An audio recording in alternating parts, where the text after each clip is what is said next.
ஓம் நமோ நாராயணாய.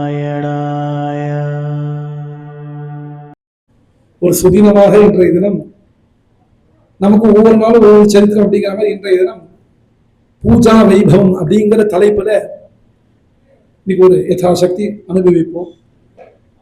இந்த பூஜா வைபவம்னு சொன்னா, பூஜா வைபவம்னா என்ன? நம்மளோட அன்றாட வாழ்க்கையில, நம்மளோட வீட்டுல நம்ம செய்ய வேண்டிய பூஜை முறைகள். அந்த பூஜை முறைகள்லாம் எப்படி இருக்கு, அது எப்படி செய்யணும், அதை யார் மூலியமா நம்ம தெரிஞ்சுக்கணும், அதனால நமக்கு என்ன கிடைக்கும், இந்த பெரியவர்கள்லாம் ஏன் இது நமக்கு அதிகாரமா வச்சிருக்காங்க, பூஜை எல்லாம் ஏன் பண்ணணும் அப்படின்னு வச்சிருக்காங்கிறத இன்னைக்கு யதாசக்தி கொஞ்சம் பார்க்க போறோம். அப்படி பூஜா முறைகள்லாம் தெரிஞ்சுக்கணும்னு சொன்னா, எல்லாரும் வீட்டுல டெய்லி பூஜை பண்ணணும். ஆனா பூஜை பண்றதுக்கு முன்னாடி நித்திய ஆத்துல வழக்கேத்துறது, கோலம் போடுறது, வாசல தண்ணி தெளிக்கிறது, இதெல்லாம் எப்படி நமக்கு ரொட்டீனா வச்சிருக்காலோ அதே மாதிரி பிராமண சமூகத்திற்குன்னே ஒரு ரொட்டீன், ஒரு சம்ஸ்காரம் இருக்கு. அதுதான் சந்தியாவந்தனம், நித்தியகர்மானுஷ்டானம்னு பேர். அந்த நித்தியகர்மானுஷ்டானத்தை ஒரு காலம் விடாதிக்கு செய்யணும். சந்தியா உபாசனைன்னு பேரு. இது கர்த்தவியம் கிடையாது, உபாசனை. இது எனக்கு விதிக்கப்பட்ட கர்மா அப்படின்றத நினைச்சுட்டு நான் தான் செய்யணுங்கிற மனோபாவத்தோட செய்யணும். அப்பேற்பட்ட உபாசனை சந்தியாவந்தனத்தை முடிச்சுட்டு அவரவர்கள் வீட்டுல பூஜை பண்றது அப்படின்னு ஒரு வழக்கம். பூஜையில பலவிதமான பூஜை இருக்கு. ஸ்வார்த்த பூஜை, பரார்த்த பூஜைன்னு சொல்லுவாங்க. ஸ்வார்த்த பூஜைனா என்ன, பரார்த்த பூஜைனா என்னன்னு கேட்டோம்னா, நம்ம ஆத்துல வீட்டுல இருக்கக்கூடிய சுவாமிக்கு பூஜை பண்றதுக்கு பேர் ஸ்வார்த்த பூஜைன்னு பேர். இப்போ இந்த ஆலயத்துல பட்டாச்சாரி அர்ச்சகர்கள்லாம் சேர்ந்து பூஜை பண்றா. இந்த சுவாமிக்கு, இந்த பூஜைக்கு பரார்த்த பூஜைன்னு பேர். இந்த பரார்த்த பூஜைனா என்னன்னா, இந்த ஊர்ல இந்த கோவில் இருக்கு, இந்த கோவில்ல பூஜை பண்றா, நேரம் தவறாதிக்கு பூஜை பண்ணி சுவாமிக்கு திருவாராதனம் என்று அந்த பூஜை புரஸ்காரங்கள்லாம் ஒழுங்கா பண்ணிட்டு சொன்னா, இந்த கோவிலை சுத்தி இருக்கக்கூடிய இந்த ஊர்ல இருக்கக்கூடிய எல்லா குடும்பமும் க்ஷேமா இருக்கிறதுக்காக அவ பண்ணக்கூடிய பூஜைக்கு பரார்த்த பூஜைன்னு பேர். ஆனா அந்த பூஜையை பண்ணக்கூடிய பட்டாச்சாரியோ குருக்களோ அவளுக்குன்னு ஆத்துல ஒரு பூஜை வச்சிருப்பா. அவளுக்கு பரம்பரையா வச்சிருப்பா. அதுக்கு ஸ்வார்த்த பூஜைன்னு பேர். அதை பண்ணிட்டு தான் அவ இங்க பண்ணணும். இது ஒருத்தருக்கும் உள்ள தர்மம். எப்படி அவளுக்கு அந்த மாதிரி சொல்லப்பட்டிருக்கோ, நம்ம தான் கோவில்ல போய் ஒரு பிரதோஷத்துக்கு சுவாமி தரிசனம் பண்ண வரோம், ஒரு கிருத்தி அன்னைக்கு தரிசனம் பண்ண வரோம் சொன்னா, நம்ம வீட்டுல அந்த பூஜை பண்ணிட்டு தான் அங்க தரிசனம் பண்ண வரோம். நீ பிரதோஷம் அப்படின்ட்டு ஆத்துல ஒரு வழக்கு கூட ஏத்தாம கோவில்ல சுவாமி பார்த்தோம்னா பிரயோஜனம் கிடையாது. ஆத்துல ஒரு வழக்கு ஏற்றிட்டு சுவாமிக்கு ஒரு புருஷாலா இருக்கிறவா ருத்ரங்கள்லாம் தெரிஞ்சா ருத்ர சொல்றது, ஸ்திரீகள்லாம் அதாவது சிவ சகசிரநாமம், சிவஸ்தோத்திரங்கள்லாம் சொல்றது, இல்ல அருணாச்சல அக்ஷர மாலை, இல்ல பஞ்சாட்சர மாலை, பீகார் சிவபரமா அதாவது ஸ்லோகங்கள்லாம் சொல்லிட்டு அப்படி இங்க கோவில் ஆலயத்தை சுவாமி தரிசனம் பண்றது உத்தமம். இப்படியாக நம்மளுடைய அன்றாட வாழ்க்கையை முடிச்சுட்டு தான் வெளியில போய் ஒரு பூஜை பண்ணணும். அப்படி நம்மளோட அன்றாட வாழ்க்கையில பூஜை முறைகளை பெரியவர்கள்லாம் ஏற்படுத்தி கொடுத்துருக்காங்க. அதுல பிரத்யேகமா இந்த பூஜையெல்லாம் யார் ஏற்படுத்தினா அப்படின்னா, நேற்றுக்கு சொன்னோம், குரு மகிமைங்கிற தலைப்புல பகவத் பாதா சங்கராச்சாரியரை பத்தி சொன்னோம். சங்கர பகவத் பாதாரை பத்தி அவர் தான் இந்த பூஜா விதியெல்லாம் ஏற்படுத்தி கொடுத்துருக்காரு. ஷண்மத ஸ்தாபகர்னு பேர் இல்லையா? 6 விதமான மார்க்கத்தை ஸ்தாபனை பண்ணினார் பூமியில. 6 விதமான தேவதா பூஜா உபாசனத்தை ஏற்படுத்தி கொடுத்தார். அது என்ன 6 விதமான பூஜைன்னு சொன்னா, கானபத்தியம், கௌமாரம், சைவம், வைணவம், சாக்தம் இல்லையா, இத்தியாதி பூஜை எல்லாம்.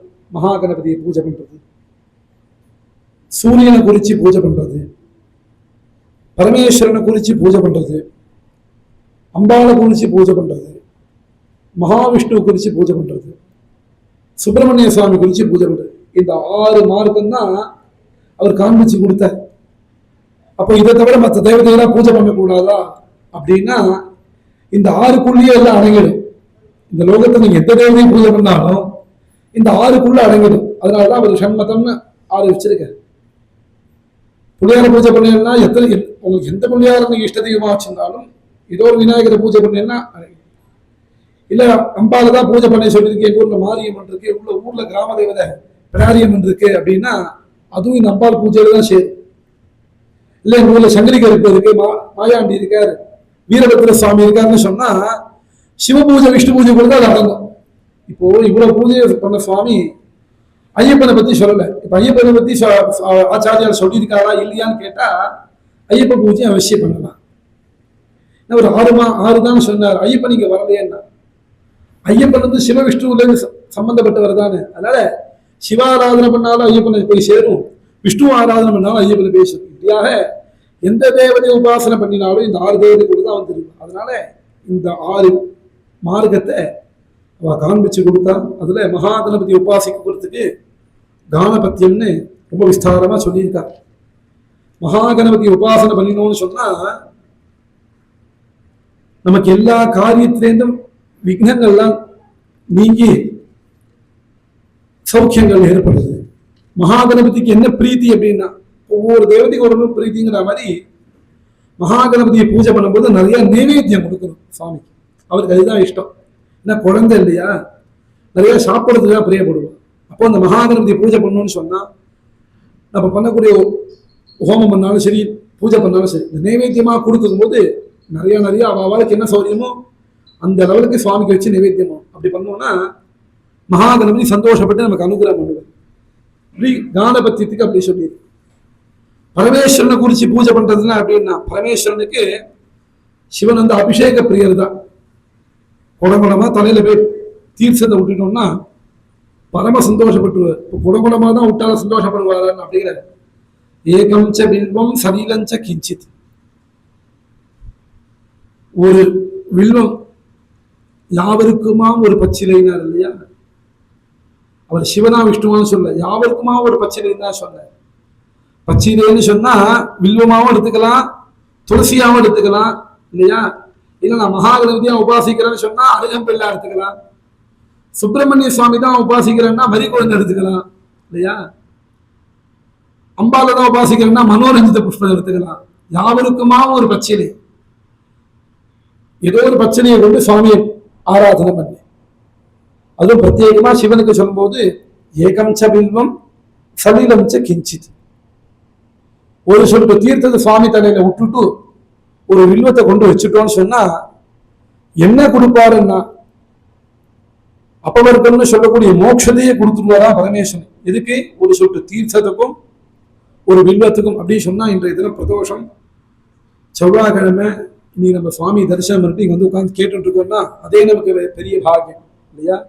இந்த பிரதோஷ பூஜையும் தரிசனம் பண்ணிட்டு பரமேஸ்வரன் எப்படி பூஜை பண்றது, சூரியன் எப்படி பூஜை பண்றதுன்னா சூரியன் வந்து நமஸ்கார பிரியன், நமஸ்காரம் பண்ணிட்டே இருக்கணும் சூரியன், அப்பதான் சந்தோஷப்படுவார், அவருக்கு அதுதான் திருப்தி. அதனாலதான் பார்த்தேன்னா ஞாயிற்றுக்கிழமையில வந்து சூரிய நமஸ்காரம்னு ஒரு வேத மந்திரங்கள்லாம் சொல்லி நமஸ்காரம் பண்ணுவா. ஆதித்ய ஹிருதயம் அந்த ஸ்லோகங்கள்லாம் சொல்றது. இன்னைக்கு வந்து இன்னைக்கு இருக்கிற உலகத்துல வந்து இந்த யோகா கிளாஸ் எல்லாம் பார்த்தீங்கன்னா சூரிய நமஸ்காரம் அப்படின்னு சொல்லி ஒரு 12 ஸ்டெப் 7 ஸ்டெப்லாம் சொல்றா. வேதத்துல சூரிய நமஸ்காரம்னு ஒரு பிரஷ்னம் இருக்கு. கிட்டத்தட்ட 132 பஞ்சாதி இருக்கு. அதுல ஒவ்வொரு பஞ்சாதிக்கும் சாயா சவச்சலாம்பா சமேத ஸ்ரீ சூரிய நாராயண சுவாமினே நமஹ, ஓம் நமோ நாராயணாய இப்படின்னு ஒரு பஞ்சாதிக்கு சொல்லி நமஸ்காரம் பண்ணுவா. இப்படியா 132 நமஸ்காரம் பண்ணுவா. ஒரு கால் 132 முடியலன்னு சொன்னா 32 அணுவாக்கமா இருக்கு, பார்ட்டா இருக்கு, 32 நமஸ்காரமாக பண்றது. இப்படியாக நமக்கு சக்தி என்ன முடியுமோ அப்படி வாரத்துக்கு ஒரு தடவை பண்ணினோம்னு சொன்னா எந்த டாக்டர்கிட்டையும் நம்ம போக வேண்டாம். வாரத்துக்கு ஒரு தடவை 132 நமஸ்காரம் பண்ணா உடம்பு எப்படி ஆக்டிவா இருக்கும் இல்லையா. டாக்டருக்கு பண்ணா அதான் சொல்றாரு, நல்லா யோகா பண்ணுங்க சார், எக்ஸசைஸ் பண்ணுவோங்கிற. நம்ம சந்தியாவந்தனம் நம்ம பூஜை புரஸ்காரம் இந்த மாதிரி விஷயத்தோட ஒழுங்கா பண்ணினோம்னு சொன்னா இதை தவிர்த்து நம்ம எதுவுமே தனியா யோகா அபியாசம் இது பண்ண வேண்டாம். ஏன் அப்படின்னா இதுலயே எல்லாம் வந்து விடுறது. ஏன்னா சந்தியாவந்தனம் பண்றத டாக்டர் சொல்ற எக்ஸசைஸ் தான் பண்ணுங்க, எக்ஸசைஸ் தான் காலை எப்படி தூக்கு அப்படி தூக்கு கை அப்படி தூக்கு எதோ சொல்றாருன்னு. சந்தியாவந்தனத்துல ஒவ்வொரு பிரகரணத்துக்கும் ஒவ்வொரு ஆசனம் சொல்லியிருக்கு. அதுல பிரத்யேகமா சந்தியாவந்தனம் யாரு பண்ணாலும் முதல்ல ஆச்சமனம்னு ஒண்ணு பண்ணுவா.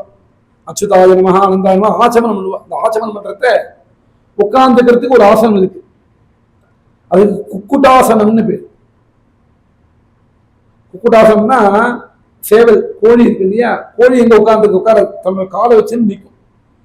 தன்னோட உடம்போட வெயிட்டை ஃபுல்லா தன்னோட காலில் பேலன்ஸ் பண்ணிக்கணும். இப்படி உட்காந்துட்டு சந்தியாவந்தனம் பண்ணணும் இருக்கு. இப்படியாக நம்ம பண்ணக்கூடிய ஒவ்வொரு கிரியையிலையும் நமக்கு வந்து அப்படியே அதை ஒட்டி இன்னைக்கு சொல்லக்கூடிய யோகா எல்லாம் வந்துடும். அதை பண்ணணும்னு சொன்னா உடம்பு ஆரோக்கியம் இருக்கும். அது மாத்திரமா சூரியன் வந்து எதுக்கு தாத்தான்னா ஆரோக்கியம் பாஸ்கராதிச்சேது. நம்ம ஆரோக்கியமா இருக்கணும்னு சொன்னா சூரியனை தான் கும்பிடணும். சூரிய பகவான் எத்தனை வழிபடுறோமோ அத்தனைக்கு நமக்கு ஆரோக்கியம் கிடைக்கும். அதுக்காக தான் நித்தியம் 2 காலம் சந்தியாவந்தனம் பண்ணிக்கோ மாத்தியானம் பண்ணிக்கோன்னா, சந்தியாவந்தன மாத்தியானத்தில் சொல்லக்கூடிய தேவதையாருன்னா சாட்சாத் சூரியன். சந்தியாவந்தனங்கிறது காலம் இருக்கு, எப்ப பண்ணணும்ன்றது. சூரிய உதயம் ஆறத்துக்கு 12 நிமிஷத்துக்கு முன்னாடி ஆரம்பிச்சிடணும். சூரிய உதயம் ஆன உடனே உபஸ்தானம் பண்ணணும். அதே மாதிரி சூரிய அஸ்தமனத்துக்கு முன்னாடி 12 நிமிஷம் முன்னாடி ஆரம்பிச்சு அஸ்தமனம் முடிக்கணும். இப்படியாக சந்தியோபாசனம் இப்படிதான் பண்ணோம்னா நமக்கு வாழ்க்கையில என்ன கிடைக்கும்னா ஆரோக்கியம் பாஸ்கராதிச்சேது. சரி, ஆரோக்கியம் மாத்திரம் இருந்து என்ன சார் பண்றது அப்படின்னா, முதல்ல மகாகணபதி சொன்னோம், இப்ப சூரிய நாராயணன் சொன்னோம். சரி, ஆரோக்கியம் மாத்திரம் இருந்தா போடுமா, ஐஸ்வர்யம் வேண்டாமா? காசு பணம் இருந்தா தான் சௌக்கியமா இருக்க முடியும். நான் ஃபிட்டா இருக்கேன் சார், ஆனால் 10 ரூபா கையில பணம் இல்லை, எங்கேயா வெளில போகணும்னு ஆசையா இருக்கேன், கையில 10 ரூபா பணம் இல்லை, ஏதாவது வாங்கணும்னா அப்படின்னா ஐஸ்வர்யம் வேணுமே இல்லையா? ஆரோக்கியம் பாஸ்கராதிச்சேது ஸ்ரீயமிச்சேது ஹுதாசனாத். ஸ்ரீயம்னா ஐஸ்வர்யம், ஹுதாசனன்னு சொன்னா அக்னின்னு பேர். அக்னி பகவான், அக்னி பகவான் ஆராதனை பண்ணினோம்னா, அக்னியில ஹோமம் பண்ண நமக்கு என்ன கிடைக்கும்னா ஐஸ்வர்யம் பெருகிட்டே இருக்கு. ஐஸ்வர்யம் பெருகணும்னா அக்னியில அடிக்கடி ஹோமம் வந்துட்டே இருக்கணும். இப்போ நம்மளால அக்னியில ஹோமம் பண்ண முடியல. எல்லாரும் ஆத்துல பூஜை வச்சிருக்க பார்த்தீங்கன்னா பஞ்சாயத்தன பூஜைன்னு வச்சுட்டு இருப்பா. சில பேர் சாலகிராமம் வச்சுட்டு இருப்பா, சில பேர் பஞ்சாயத்துல வச்சுருப்பா. பஞ்சாயத்துன்னு பார்த்தீங்கன்னா ஆதித்யம் அம்பிகாம் விஷ்ணு கணநாதம் ச மகேஸ்வரன் 5 தேவதை தான் இருக்கு. ஆனா பகவத் பாதால் பூஜை சொல்றத 6 விதமான தேவதை சொல்லியிருக்கு. சாக்தம், கௌமாரம், வைணவம், காலபத்தியம் இல்லையா? சுப்பிரமணிய சுவாமி சொல்லிருக்காருன்னா பூஜையில நம்மகிட்ட சுப்பிரமணிய சுவாமி இல்லை. அப்ப ஏன் சுவாமி பூஜையில வந்து ஒரு சுப்பிரமணிய சுவாமி, சில பேர் ஆத்துல வேல் வச்சிருப்பா பூஜை பண்றதுக்கு. ஆனா சொல்லும் போது பஞ்சாயத்தன பூஜைன்னு தான் சொல்லுவா. இருக்கிற தேவதை 6 இருக்கும், ஆனா வாயு வார்த்தையில பஞ்சாயத்தனம் தான் இருக்கும். ஏங்க சுப்பிரமணிய சுவாமியை தனியா சொல்லணும்னு சொன்னா, இந்த பூஜையெல்லாம் பண்றதுக்கு முன்னாடி சுப்பிரமணிய சுவாமிக்கு உண்டான பூஜை ஆயிடுறது. நம்ம நித்திய பூஜை பண்றதுக்கு முன்னாடி முதல்ல சந்தியாவந்தனம் பண்ணணும். பிரம்மச்சாரியா இருந்தா சமிதாதானம் பண்ணணும். கிரகஸ்தர்களா இருந்தா உபாசனம் அக்னிஹோத்திர சம்ஸ்காரம் பண்ணணும். சுப்பிரமணிய சுவாமி வந்து சாட்சாத்து அக்னி ஸ்வரூபம் இல்லையா? அக்னிபூன்னு பேர் அவருக்கு. பரமேஸ்வரன் நெற்றிக்கன் தீப்பிழம்புல இருந்தான் உருவாராரு. அக்னி சம்பவன்னு பேரு சுப்பிரமணிய சுவாமிக்கு. அப்போ பிரம்மச்சாரி குழந்தை எல்லாம் சமிதானம் பண்ணினாலே சுப்பிரமணிய சுவாமி உபாசனை ஆயிடுச்சு. அந்த சுப்பிரமணிய சுவாமி உபாசனை பண்ண என்ன ஆகும்னா ஸ்ரீயமிச்சேது உதாசனாத், நிறைய ஐஸ்வர்யம் பணங்கள்லாம் உண்டாடுறது, பைசாவெல்லாம் நிறைய கிடைக்கும். அடுத்ததாக என்ன அப்படின்னா, சரி பைசா கிடைச்சா போடுமான்னு, அந்த பைசாவை நல்ல வழியில செலவழிக்கணுமே. பைசா வந்துருத்துன்னு தலக்காலப்பதியாம ஆடி எங்கேயோ போய் கொண்டு விட்டு எல்லாம் ஏமாறக்கூடாது. அப்ப அந்த பைசாவை நல்லா வச்சுட்டு வாழறதுக்கு ஞானம் வேணும், புத்தி வேணும். ஞானம் அன்பிச்சேன் மகேஸ்வராத். சிவபெருமான பூஜை பண்ணணும்னா ஞானத்தை கொடுப்பார். சிவபெருமான பூஜை பண்ணதான் ஞானம் உண்டாகும். அந்த ஞானத்தினால நமக்கு எங்க போனாலும் நல்ல பேரு, நல்ல புகழ், நல்ல புத்திமான்கிற ஸ்தானத்தோட இருக்கலாம். சரி, நல்ல ஆரோக்கியம் இருக்கு, நல்ல ஐஸ்வர்யம் இருக்கு, நல்ல புத்தி இருக்கு, நல்ல குடும்பம் எல்லாம் இருக்கு, எல்லாம் இருந்தா போதுமா? கடைசியா ஒண்ணு, எவ்வளவு நாளைக்கு இங்க இருக்க போறோம், அடுத்து ஒரு நாள் போகத்தானே போறோம். போகக்கூடிய வழியில மோட்சம் கிடைக்கணுமே. அந்த மோட்சத்தை கொடுக்கறது யாருன்னா மோட்சமிச்சேத்து ஜனார்தனாத், சாட்சாத் கிருஷ்ணன், கோபாலன், நாராயணன், மகாவிஷ்ணு. அவர் தான் நமக்கு மோட்சத்தை கொடுக்கிறார்.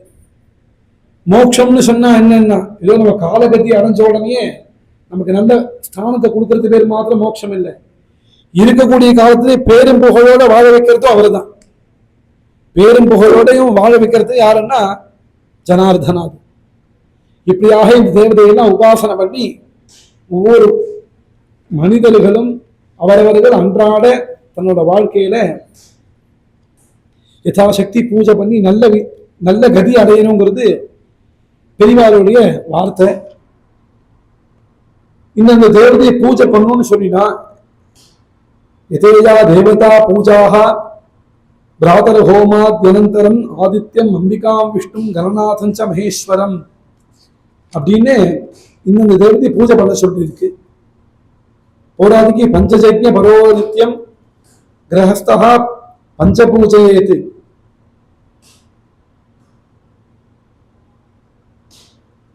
பஞ்சயஜ்யம்னு பேரு. தேவயஜ்யம், தேவயஜ்ய, பித்ருயஜ்யோ, பூதயஜ்யோ, பிரம்மயஜ்ய. நித்தியம் நித்தியம் சந்தியாவதனம் பண்ணி பிரம்மைக்கு இதனா பண்ணணும். இதெல்லாம் தேவர்களுக்கு சந்தியானம் பண்ணா தேவர்கள் திருப்தி பண்றா பூஜை பண்ணா. பிரம்மயஜ்யங்கள்லாம் சொல்லணும்னா ரிஷிகள்லாம் திருப்தி பண்றா. யாக யஜ்யங்கள்லாம் பண்ணா தேவாதிக தேவர்கள்லாம் திருப்தி பண்றா. அந்த மாதிரி மனுஷர்களுக்கும் திருப்தி இருக்கிறது. இந்த மனுஷர்களுக்கும் திருப்தி அடைகிறதுக்காக நித்தியம் அன்னதானம் வச்சிருக்காங்க. அன்னதானம் பண்ணி மனுஷர்களுக்கு திருப்தி படுத்துறோம். இப்படி ஒருத்தருக்கும் 5 விதமான கடமைகள் நித்தியம் சொல்லப்பட்டிருக்கு. अस्वाद्यो हृदये विष्णुः स्तंडिले प्रतिमाशुचे षट्सु एते हरे सम्यक् अर्चनम् उन्मिस्मृतम् आत्मार्थं गिरिजापतिः सहजनः प्राणाः शिरं गृहम्.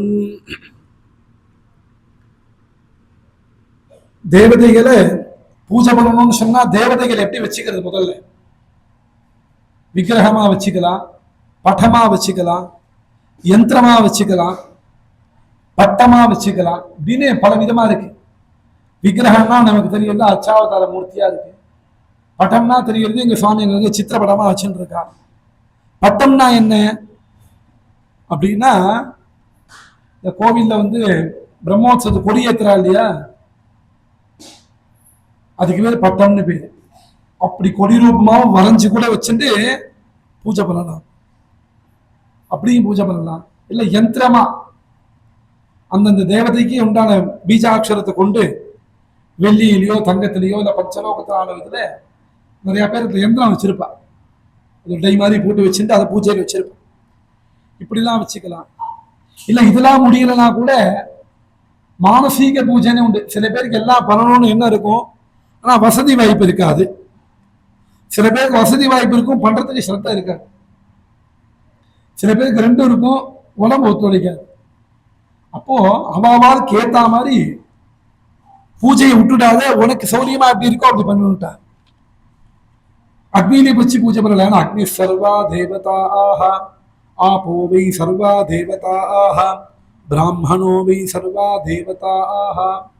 வேதத்துல சொல்லும் போது தேவதைகள்லாம் எங்க இருக்கா, அக்னியில இருக்கா, ஜலத்துல இருக்கா, பிராமணர்கிட்ட இருக்கான்னு சொல்றோம். அக்னியில பூஜை பண்ணணும்னா எப்படி பண்றது? நம்ம மாத்த சுவாமிக்கு ஒரு அபிஷேகம் பண்றோம் அப்படின்னா பால், தயிர், நெய், பஞ்சாமிர்தம் எல்லாம் எடுத்து அபிஷேகம் பண்றோம். இந்த அபிஷேகத்தெல்லாம் கொண்டு போய் அக்னியில பண்ண முடியுமான்னா அப்படி பண்ண முடியாது. அக்னியில ஹவிஸ்ன்னு சொல்லுவா. சாதம் வலிச்சு அக்னியில ஹோமம் பண்ணுவா. அக்னியில ஹோமம் பண்ணக்கூடிய திரவியத்துக்கு ஹவிஸ்ன்னு பேர். நம்ம எந்த தேவதையை குறிச்சு பூஜை பண்றோமோ அந்த தேவதையை அக்னியில பூஜை பண்ணி ஆவாகனம் பண்ணி நம்ம என்னெல்லாம் அந்த தேவதைக்காக வச்சிருக்கோமோ அதெல்லாம் அவிர்வாகமா அக்னியில கொடுக்குறது. இதுக்கு हविषोग्नौ जले पूर्णे हविषाग्नौ जले पुष्पैः. हविसनाல அக்னியில பூஜை பண்றது. இல்ல நம்ம அக்னி வச்சு பூஜை பண்ணல, தீர்த்தத்தை வச்சு பூஜை பண்றோம். சில பேராத்த பார்த்தீங்கன்னா கங்கா தீர்த்தங்கள்லாம் இருக்கும். மானசரோவர் போனோம், அங்க போனோம், கைலாஷ் போனோம், அந்த தீர்த்தங்கள்லாம் இருக்கு. அந்த தீர்த்தத்தை எப்படி பூஜை பண்றதுன்னா, இப்போ காவேரிக்கு போனா காவேரி பூஜை நடக்கிறது, கங்கா ஆரத்தி நடக்கிறது. இப்போ ஜலத்துல பூஜை பண்ணும்போது எதை கொண்டு பூஜை பண்ணணும் அப்படின்னா, நம்ம அபிஷேகத்துக்கு வாங்கி ஒரு திரவியத்தெல்லாம் கொண்டு போய் அங்க கொட்டப்படாது. சுத்தமான புஷ்பத்தை கொண்டு நம்ம என்ன தேவதையை உபாசிக்கிறோமோ அந்த தேவதையை உபாசிச்சு ஜலத்துல புஷ்பத்தை கொண்டு பூஜை பண்ணணும். இல்ல என்னால அப்படியும் பூஜை பண்ண முடியல, மனசுலதான் எனக்கு பூஜை பண்ணணும்னு தோன்றதுன்னா தாராளமா வரலாம். தியானேன ஹிருதயே ரவிம், ஹிருதயத்துல நம்ம மனசுக்குள்ள அந்த தேவதைய தியானம் பண்ணிக்கும். தியானம்னா எப்படின்னா, அந்த நம்ம ஆத்துல ஒரு சுவாமி இருக்கு, இப்ப கோவில்ல சுவாமி இருக்காருன்னா சாந்தாகாரம் புஜகசைலம் பத்மநாபம் சுரேஷனும் தியான ஸ்லோகத்துல அந்த மூர்த்தியோட ரூபம் எப்படி வர்ணிச்சிருக்கோ அந்த மூர்த்தி அப்படியே நம்மளோட மனசுல வாங்கிக்கிறதுக்கு பேர் தான் தியானம்னு பேர். நம்மளோட மனசை ஒருநிலைப்படுத்தணும், அதுக்குதான் தியானம்னு பேர். அப்படி தியானம் மனசை ஒருநிலைப்படுத்தி அந்த தேவதை உபாசனை பண்ணு. அர்ச்சந்தி சூரையோ நித்யம் ஜபேன ரவி மண்டலே ஆரோக்கியம் பாஸ்கராதிச்சேதே ஸ்ரீயம் இச்சேத் ஹுதாசனாத் ஞானமன்விச்சேத் மகேஸ்வராத் மோக்ஷமிச்சேத் ஜனார்தனாத் ந தெய்வ தோஷனம் யர்த்தம் பவிஷ்யதி கதாச்சன சர்வே வா ஆகமமார்கேன குர்யுஹு வேதானுசாரிணி. இப்போ இந்த தேவதையை பூஜை பண்ணணும்னு சொன்னீங்கன்னா இந்த தேவதை எப்படி பூஜை பண்ணணும், எந்த திரவியத்தை கொண்டு பூஜை பண்ணணும். இப்போ பரமேஸ்வரன் பூஜை பண்றோம்னு சொன்னா 11 விதமான மங்கள திரவியத்தினால் அபிஷேகம் பண்ணணும். பிரதோஷ காலத்தை பார்த்தீங்கன்னா நல்ல வாசனாதி தைலம் இல்லையா, அப்புறம் பஞ்சகவ்யம் பஞ்சாமிர்தம், சுத்தமான பசும் நெய், சுத்தமான பசும் பால், தயிர், சுத்தமான தேன், இளநீர், கரும்புச்சாறு, பல ரசங்கள், சந்தனாபிஷேகம் அப்படின்னு நல்ல விதமான மங்கள திரவியத்தினால பரமேஸ்வரன் அபிஷேகம் பண்ணி திருப்திப்படுத்தணும். இப்படி ஒவ்வொரு தேவதைக்கும் ஒரு விதமா சொல்லியிருக்கு. அப்படி பூஜை பண்ணாலும் எப்படி பண்ணணும்னா சர்வே ஆகம மார்க்கேன, ஆகமம்னு சொன்னா வேதத்துக்கு ஆகமம்னு ஒரு பேர் உண்டு. வேதம், நிகமம், சந்தசு, ஆகமம், பிரம்மம் இப்படிங்கிற சப்தங்கள்லாம் வேதத்தை குறிக்கக்கூடிய சொற்கள். அப்படி வேதத்துல இருக்கக்கூடிய அந்த விஷயத்தை எடுத்துட்டு வேதத்துக்கு விரோதம் இல்லாம தர்மத்துக்கு விரோதம் இல்லாதக்கு பூஜை பண்ணணும். ஒரு காலம் நமக்கு அப்படி தெரியல, பூஜை பண்றத ஏதோ வெட்டி பேச்சு பேசில பூஜை பண்ண முடியாது. ருத்ரம் தெரிஞ்சவரோ ருத்ரம் சொல்லலாம், ஏதோ ஸ்லோகத்தை போட்டு ஸ்லோகம் தெரிஞ்சா ஸ்லோகத்தை சொன்னேன், வெட்டி பேச்சுன்னு பேசினு பண்ணக்கூடாது. இல்லை எனக்கு அப்படி தெரியலன்னா குர்யுஹு வேதானுசாரிணி குரு உக்த பிரகாரேன, ஒரு கால் நமக்கு தெரியலன்னா அது யாரு தெரிஞ்சுட்டு இருக்காளோ அவள்கிட்ட போய் கத்துக்கணும், இல்ல அவளை வச்சுன்னு பூஜை பண்ணணும். குரு உக்த பிரகாரேன வேதவாக்கியேனார்ச்சயேத், இப்படி வேத மந்திரங்கள்லாம் சொல்லி ஸ்தோத்திரங்கள்லாம் சொல்லி அந்த தேவதை உபாசனை பண்ணி பூஜை பண்ணி பிரதிமா பட்டயந்திரானாம் நித்தியம் ஸ்நானம் நகாரயேத். இல்ல நீங்க சொல்ற பூஜை பண்ணுவோம்னு சொல்ற சந்தோஷமா இருக்கு, சால கிராமம் வச்சுங்கோ, பஞ்சாயத்துல சிவலிங்கம் வச்சுங்கோ, மகாகணபதி வச்சுங்கோ, சந்தோஷமா இருக்கு, எல்லாம் வச்சுக்கணும்னு தோன்றது. ஆனா எங்க காலத்துல முன்னாடிதான் பூஜை பண்ணிட்டு இருந்தா, இப்பெல்லாம் பூஜை யாரும் பண்றது இல்லை. ஏன் அப்படின்னா அதை வச்சுட்டு எங்களால் டெய்லி மெயின்டைன் பண்ண முடியலங்கிறாங்க நிறைய பேர். ஆத்துல பஞ்சாயத்து பூஜை வச்சுட்டு எங்களால விக்கிரகம்லாம் வச்சு மெயின்டைன் பண்ண முடியல, நித்திய அபிஷேகங்கள்லாம் பண்ண முடியல, அதனால நாங்க பூஜை பண்றது இல்லைங்கிறா, சிரமமா இருக்குன்னு.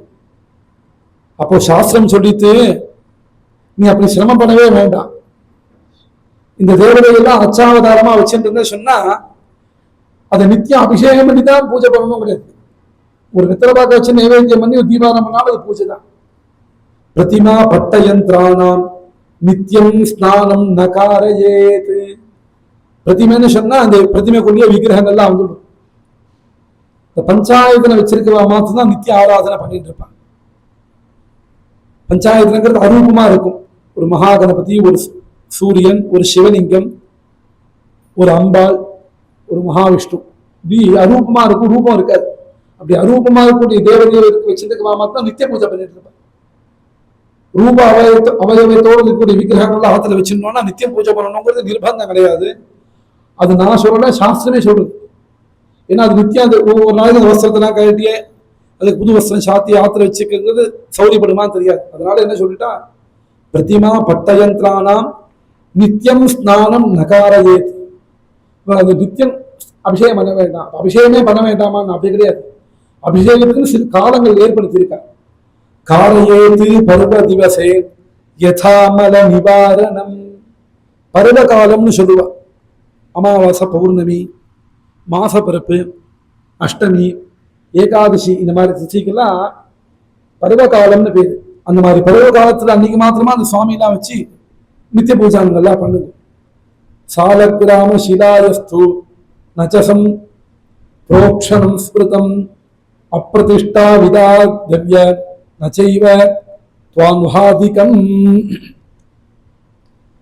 சாலக்கிராமெல்லாம் வச்சிருந்தா நித்தியம் பூஜை பண்ணணும்.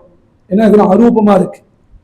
இப்பதான் நித்தியம் பூஜை பண்ண வேண்டாம்னு சொன்னேன், அதுக்குள்ள இப்ப பண்ணுன்னு சொல்றது அப்படின்னு கேட்கக்கூடாது. நன்னா மனசுல வாங்கிக்கணும். ரூப அவயத்தோட இருக்கு சுவாமி அச்சாவதாரமா வச்சிருக்கோம்னா நித்தியம் பண்ணணும்னு கிடையாது. யந்திரமா வச்சிருக்கோம்னா நித்தியம் பண்ணணும்னு கிடையாது. படத்தை வச்சு பூஜை பண்ணிட்டோம்னா நித்தியம் பண்ணணும்னு கிடையாது. காரையேத்து பருவ திவசே யதாமல நிவாரணம். மலம்னு சொன்னா அழுக்கு. இந்த பருவ காலத்துல அந்த சுவாமி படங்கள்லாம் இருந்தா நன்னா தொலைச்சி அதோட அழுக்கெல்லாம் அடுத்து தூசியெல்லாம் தட்டி சந்தன கும்பெல்லாம் அட்டு வைக்கணும். ஏன்னா அப்படியே வச்சிருந்தோம்னா தோஷம். இதெல்லாம் ரூபத்தோடு இருக்கக்கூடிய தேவதைக்கு. அரூபமா இருக்கக்கூடிய தேவதையா இருந்தா நித்தியம் நீங்க பூஜை பண்ணித்தான் ஆகணும். அதுக்காக தான் அந்த காலத்துல பெரியவாள்லாம் பஞ்சாயத்துல பூஜை வச்சு நித்தியம் பண்ணிட்டு இருந்தா. இந்த மாதிரி இருக்கக்கூடிய தேவதை ஏகாதசி பருவ காலத்துல பூஜை பண்ணுவா. அப்படி பூஜை பண்றதுக்கு முன்னாடி சுவாமிக்கு ஒரு பெரிய ஒரு பீடம் போட்டு அந்த சுவாமியை அந்த பீடத்தை எழுந்துள்ள பண்ணணும். பீடம்னா என்ன அப்படின்னா, எப்படி நம்ம உட்கார்ந்துக்கிறதுக்கு ஒரு பலகா போட்டுக்கிறோமோ அந்த மாதிரி சுவாமி வந்து உட்காரத்துக்கு அபிஷேக வேதி வைப்பா. அந்த அபிஷேக வேதி எப்படி இருக்குன்னு சாஸ்திரம் சொல்றது. ஒருத்தர் உட்காந்து பூஜை பண்றாருன்னு சொன்னா அந்த உட்காந்து பூஜை பண்றவர் கீழே வெறும் தரையில உட்காந்து பூஜை பண்ணக்கூடாது. கீழே ஒரு ஆசனம் போட்டுக்கணும். அவர் உட்கார்ந்துட்டாருன்னு சொன்னா அந்த சுவாமியோட பீடம் வந்து அவரோட தொப்புளுக்கு மேலதான் இருக்கணும். இந்த சுவாமி வைக்கக்கூடிய பீடமே அதுக்கு மேலதான் சுவாமி எழுந்துடுற பண்ணணும். ஒரு கால் கோவில்ல நிந்திர பண்றான்னு சொன்னானா அவன் நிந்திர பண்றதையும் அந்த அந்த வசரத்துக்கு சுவாமி இருக்கணுமா பீடம். ஏன்னா நம்மளோட தொப்புளுக்கு கீழே சுவாமி இருக்கக்கூடாது.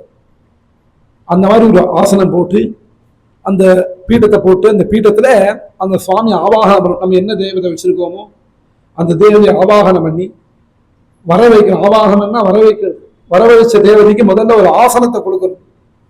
ஆவாகனம் ஆசனம் பாத்தியம் அர்க்யம் ஆச்சமனீயகம் மதுபர்க்கம் ததா ஸ்நானம் வஸ்திரம் செய்வோபவீதகம் கந்த புஷ்பம் ச தூபம் ச ததா தீபம் பிரகல்பயேத். இதுக்கு ஷோடசோபசார பூஜைன்னு பேர். பூஜையில 4 விதமான பூஜை உண்டு. முதல் பூஜை 64 பூஜை. சதுஷ்டி உபசாராத்யாயை நமஹ அப்படின்னு லலிதா சஹஸ்ரநாமத்தை ஒரு வாக்கியம். சதுஷ்டி கலாமையை நமஹ மகா சதுஷ்டி கோடி யோகினி கணசேவிதா ஜெய் நமஹ அப்படின்னு ஒரு சதுஷ்டினா முதல்ல 64 விதமான பூஜை இருக்கு. 64 விதமான பூஜை பண்ணலன்னா அதுல பாதி 32 விதமான பூஜை இருக்கு. துவாத்ரிம்ஷத். அதுவும் நமக்கு முடியலன்னு சொன்னா என்னன்னா ஷோடசோபசார பூஜைன்னு இப்ப கோவில்ல நடக்கிறது பாருங்க. சுவாமிக்கு ஷோடசோபசார பூஜைன்னு இதுவும் நமக்கு வச்சுக்கிற முடியலன்னா ஆத்திர என்ன பண்ணிட்டா பஞ்சமானச பூஜைன்னு மந்திரத்தினாலே பூஜை. அந்த திரவியம்னா கூட மந்திரத்தை சொல்லியே பூஜை பண்றது அப்படின்னா ஏற்படுத்தி வச்சுட்டா. இப்படி முதல்ல அந்த தேவதையை ஆவாகனம் பண்ணி ஆவாகனம் பண்ண தேவதையை ஆத்துக்கு வந்தோடனே ஒரு ஆசனம் போட்டு உட்கார வைக்கிறது. ஆசனம் சமர்ப்பயாமின்னு ஆசனம் போட்டு உட்கார வச்சு அந்த தேவதைக்கு பாத்தியங்கள்லாம் கால அலம்பிக்கிறதுக்கு தீர்த்தம் விட்டுறது இதெல்லாம் முதல்லயே தயார் பண்ணி வச்சுக்கணும். அபிஷேகம் பண்றவாள்லாம் பூஜை. ஏன்னா நிறைய பேர் பூஜை பண்றதை என்ன பண்ணுவான்னா ஒரு பஞ்சபாத்திரத்தை வச்சுன்னு அப்படியே பூஜை ஆரம்பிச்சிருவாங்க. நம்ம ஆச்சமன்னம் பண்ணக்கூடிய தீர்த்தத்தை கொண்டு சுவாமிக்கு அர்க்கிய பாத்தியங்கள்லாம் கொடுக்கப்படாது. ஏன்னா சுவாமிக்கு கொடுக்கக்கூடிய தீர்த்தத்துல நல்ல கந்தமான வாசனையான திரவியங்கள்லாம் சேர்த்து நல்ல குங்கும பூலாம் போட்டு அப்படிதான் சுவாமிக்கு அர்க்கிய பாத்தியங்கள்லாம் கொடுக்கணும். நம்ம ஆச்சமனம் பண்ணக்கூடிய தீர்த்தத்துக்கு அதெல்லாம் தேவையில்லை. நிறைய பேர் ஒரு பஞ்சபாத்திரத்தை கொண்டு இருக்கிற எல்லா தேவதையும் பூஜை பண்ணிவிடுவா. அப்படி பண்ணக்கூடாது. ஏன்னா முதல்ல தேவதை ஆவாகனம் பண்றோம். அப்படி வரக்கூடிய தேவதைக்கு ஒரு சொம்புல தீர்த்தம் பாத்தியம் சமர்ப்பயாமி கால் அலம்பிக்கோ அர்க்கியம் சமர்ப்பயாமி அப்புறம் ஆச்சமனீயம் சமர்ப்பயாமி. அது பிறகு சுவாமிக்கு மதுபர்க்கம். மதுபர்க்கம்னு சொன்னா நிறைய பேர் பாலும் பழம் அனுப்பிச்சுட்டு இருக்கா. ஏன்னா கல்யாணத்துல கொடுக்குறா இல்லையா, மதுவர்க்கம் கொடுக்கறது, மதுவர்க்கம் கொடுக்கறது. சாஸ்திர மதுவர்க்கம்னா தேனும் தயிரும் சேர்ந்தது பேர் தான் மதுவர்க்கம்னு சொல்லியிருக்கு. அப்படியா கொண்டு மதுவர்க்கம் கொடுத்து, மதுவர்க்கம் ததா ஸ்நானம், அப்புறம் நல்ல சுத்தமான ஜலத்தை கொண்டு ஸ்ரீருத்ரம், புருஷ சூக்தம், பஞ்சசூக்தம், உபனிஷத்து இத்தியாதி மந்திரங்கள்லாம் சொல்லி சுவாமிக்கு அபிஷேகம். சுவாமிக்கு அபிஷேகம் பண்றது. அபிஷேகம் பண்ண தேவதைக்கு வஸ்திரம் செய்வோபவீதகம். எந்த தேவதையா இருந்தாலும் அவசியம் ஒரு வஸ்திரம் சாத்தணும். ஆத்துல சின்ன மூர்த்தியா இருந்தாலும் ஒரு வஸ்திரம் சாத்தணும். சில பேர்லாம் என்ன பண்ணுவா, வஸ்திரம் முடியலன்னா ஒரு பூனலை கொண்டு அது மேல போட்டுடுவா. பூனலும் போடணும் எல்லா தேவதைக்கும். சில பேர் நினைச்சுட்டு இருக்கா சிவன், மகாவிஷ்ணு, முருகன், பிள்ளையார் இந்த மாதிரி தேவதையெல்லாம் பண்ணாதான் பூனல் போடணும்.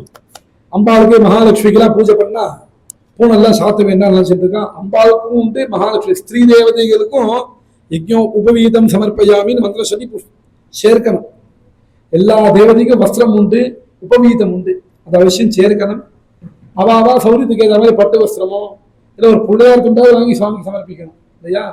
நம்ம வெறும் உணவோ நம்ம இருப்போமா, அப்ப நம்ம சுவாமி மாத்திரம் அப்படி இருக்கணும். அட்லீஸ்ட் ஒரு நூலை கொண்டாவது சுவாமி மேல வைக்கணும். வஸ்திரம் செய்வோபவீதகம். நல்ல வாசனையான சந்தனத்தை அரைச்ச சந்தனத்தை கொண்டு வரணும்னு இருக்கு. இன்னைக்கு எது முடியறதோ அவ வாத்துல தமரி பில்லையோ பவுடரோ கொண்டு பண்ண வேண்டியதுதான்.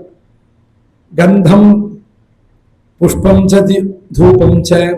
நல்ல சந்தனத்தை கொண்டு சுவாமி கேட்டு அலங்காரங்கள்லாம் பண்ணி நிறைய வாசன புஷ்பத்தெல்லாம் கொண்டு அர்ச்சனை பண்ணணும். பரமேஸ்வரனுக்கோ மகாவிஷ்ணுக்கோ அர்ச்சனை பண்ண. ஏன்னா அர்ச்சனை பண்ணி நம்மளோட எல்லா பாபத்தையும் போக்கிக்கலாம். அதுக்கு புராணத்துல நிறைய சரித்திரங்கள்லாம் இருக்கு. சிவ பூஜை பண்ணும்போது ஏகாகிர சித்தமா மனசு உருகி ஒரு நிலைப்படுத்தி பூஜை பண்ணணும் இருக்கு. அதே சரித்திரத்தை சொல்லக்கூடிய புராணத்திலேயே ஒரு குரங்கு பூஜை பண்ணி ஒரு அடுத்த ஜென்மாவில் ராஜாவா பிறந்துட்டான்னு இருக்கு. பூஜை பண்ணும்போது ஏகாகிர சித்தமா சுவாமி தியானம் பண்ணி பூஜை பண்ணணும் இருக்கு. அதே சரித்திரத்துல ஒரு குரங்கு வந்து மரத்தடியில ஒரு வில்ல மரத்து மேல உட்கார்ந்துட்டு குரங்கு இதை சும்மா சேட்டை பண்ணிட்டே இருக்குமே. ஒரு இலையா வில்வத்தலமா பிரிச்சு போட்டு இருந்தான். பார்த்தா மரத்தடியில சிவபெருமான் இருக்க. சிவன் தலையில போய் விழுறது. சிவபெருமானுக்கு அர்ச்சனை பண்ண பாக்கியம் கிடைச்சிருக்கு, புண்ணியம் கிடைச்சிருக்கு. அப்படி சிவபெருமான பூஜை பண்ணின பாக்கியத்தினால அடுத்த ஜென்மால் எப்படின்னா பெரிய சக்கரவர்த்தியா பிறந்துருது. அவர் தான் முச்சுகுந்த சக்கரவர்த்தின்னு பேர் இல்லையா. தெரியாம பூஜை பண்ண வாழ்க்கே அப்படின்னு சொன்னா மனசு உருகி தெரிஞ்சு பூஜை பண்ணா எவ்வளவு பாக்கியத்தை கிடைக்கும். ஏன்னா பரமேஸ்வரன் ஆராதனை பண்றத ஸ்தோத்திரம் தெரியுதுனா கூட சிவசிவான்னு சொல்லிண்டாவது பூஜை பண்ணணும்.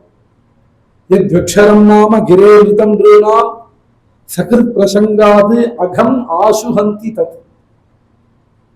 ஸ்ரீமத் பாகவதத்துல தக்ஷயஜ்ஞ